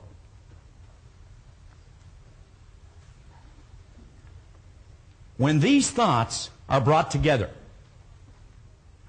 they build creative ideas that can change your old conditioning and literally build your world more beautiful than you previously could have imagined. Let me tell you something that I just have absolutely no problem with anymore with regard to taking a number of thoughts. Bob mentioned this morning something about water. Water is energy at a certain state of vibration. Yes, no? In other words, it is two hydrogen atoms and one at a certain state of vibration. Think about this. Success is energy, a certain group of thoughts that form an idea at a certain state of vibration. Success is nothing more but energy in its most organized state of vibration. Failure, therefore, would be energy, a certain group of thoughts vibrating against natural law, known as confusion. It is energy in its most confused state of vibration.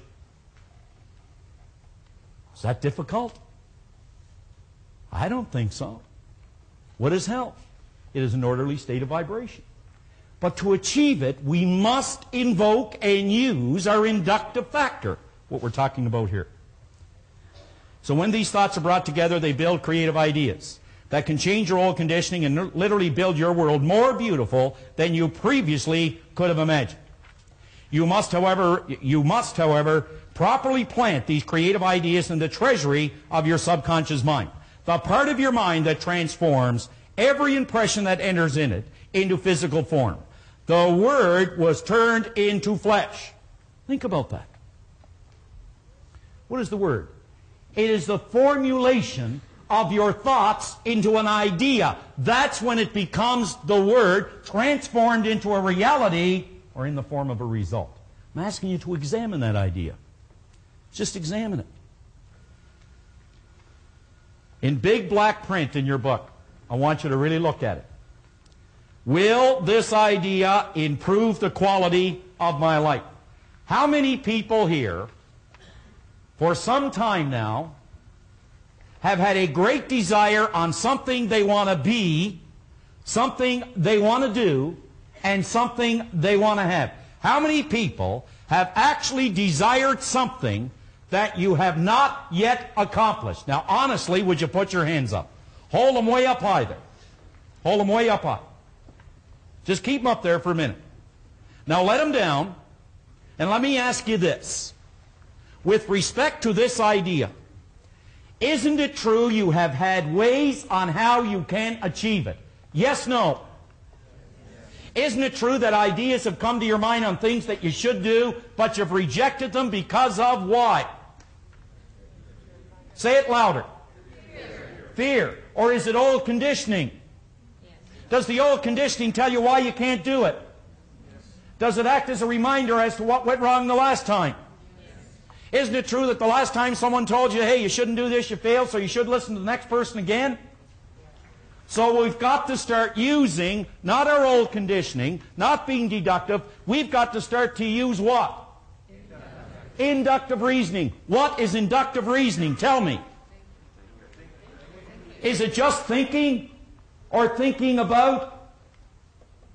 Yeah, remember, now we're not talking about just mental gymnastics here. We're talking about working with the power of thought. Thinking is working with the power of thought. I don't know how many people are familiar with a place called Glace Bay, Nova Scotia. Well, that's where I come from, Glace Bay, Nova Scotia. It's not the end of the earth, but you can see it from there. And it's a little coal mining town. No, this is really a different place here. It's a little coal mining town just down Nova Scotia there. Quite a place.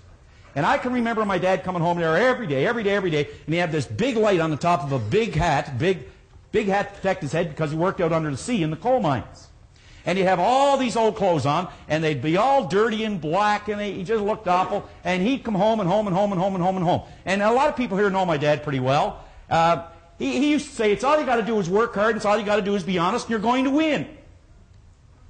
Now that's only partly true. Hill said in his book, and I have to hurry this up now, Hill pointed out in his book, until, he said, we perish such foolish thoughts that working hard and being honest will bring us the desired riches. He said we'll never change the result until we learn that we must invoke, implement, become aware of. He said this power of thought, and it's only reached, he said, through the inductive factor or through the ability to think. That's what thinking is. It is working with the power of thought to improve the conditions that you presently have and not allowing yourself to become deductive to all the reasons why it can't. So let me kind of bring this in for a landing then at the bottom here. If when an idea enters your mind, and it's happening all the time at a fraction of a second, the answer to the above question is yes, then the idea is very likely good for you. Will the ideas that you have held, that enter your mind from time to time on how you can achieve a desire, The next time that idea enters your mind and you say, will this idea improve my life, you've got to act on the idea. There's a gentleman I talked to at lunch down here. I hope you're listening. Hope you're listening. Over on page 15, quick exercise. John Canary made reference to page 15 and 16 in your action planner. They're vitally important pages. It's absolutely essential that you answer these questions, go over them, and really think. What we're doing is looking at where we are in our life right now financially. Let me touch on a couple of the questions. In your present position, how much money do you earn? How much have you earned up to this point in your life? If you converted everything you owned into cash and paid any outstanding debts, how much money would you have? Now, there's a couple of questions here that frequently raise questions in our seminar. Do you think any person is worth $1 million a year or more? And there's another one by George Bernard Shaw, and we're using this within the context of earning money, where he said it is a sin to be poor. Do you agree with Shaw's statements? Now, consider this for a moment. If money is a reward we receive for service rendered, and we render a lot of service, it would necessarily follow that we would be worth a lot of money. And if we keep in mind that money is a servant and you're the master, and that you can extend the service that you render far beyond your own physical presence if you have enough money, I think we will realize what George Bernard Shaw said was accurate. It is a sin to be poor. If we haven't got much money, we're just not rendering much service. And I think the greatest is the servant. Answer those questions accurately. And realize this. If it doesn't look too good, that's not bad. At least you know where you're at. And as we get into the next part of this program, we can show you then how to get to where you want to go. Remember, I pointed out it's absolutely essential that you have a goal if you're going to get the best out of this program. And at the end of the first cassette that you had, we give you a suggestion of possibly a trip to one of these paradise islands. How about a new automobile? Would you like a new automobile? If you could have any kind of car you wanted, what would you have? Pass the torch, one to another. Carry the flame as far as you can. Pass the torch, sister to brother.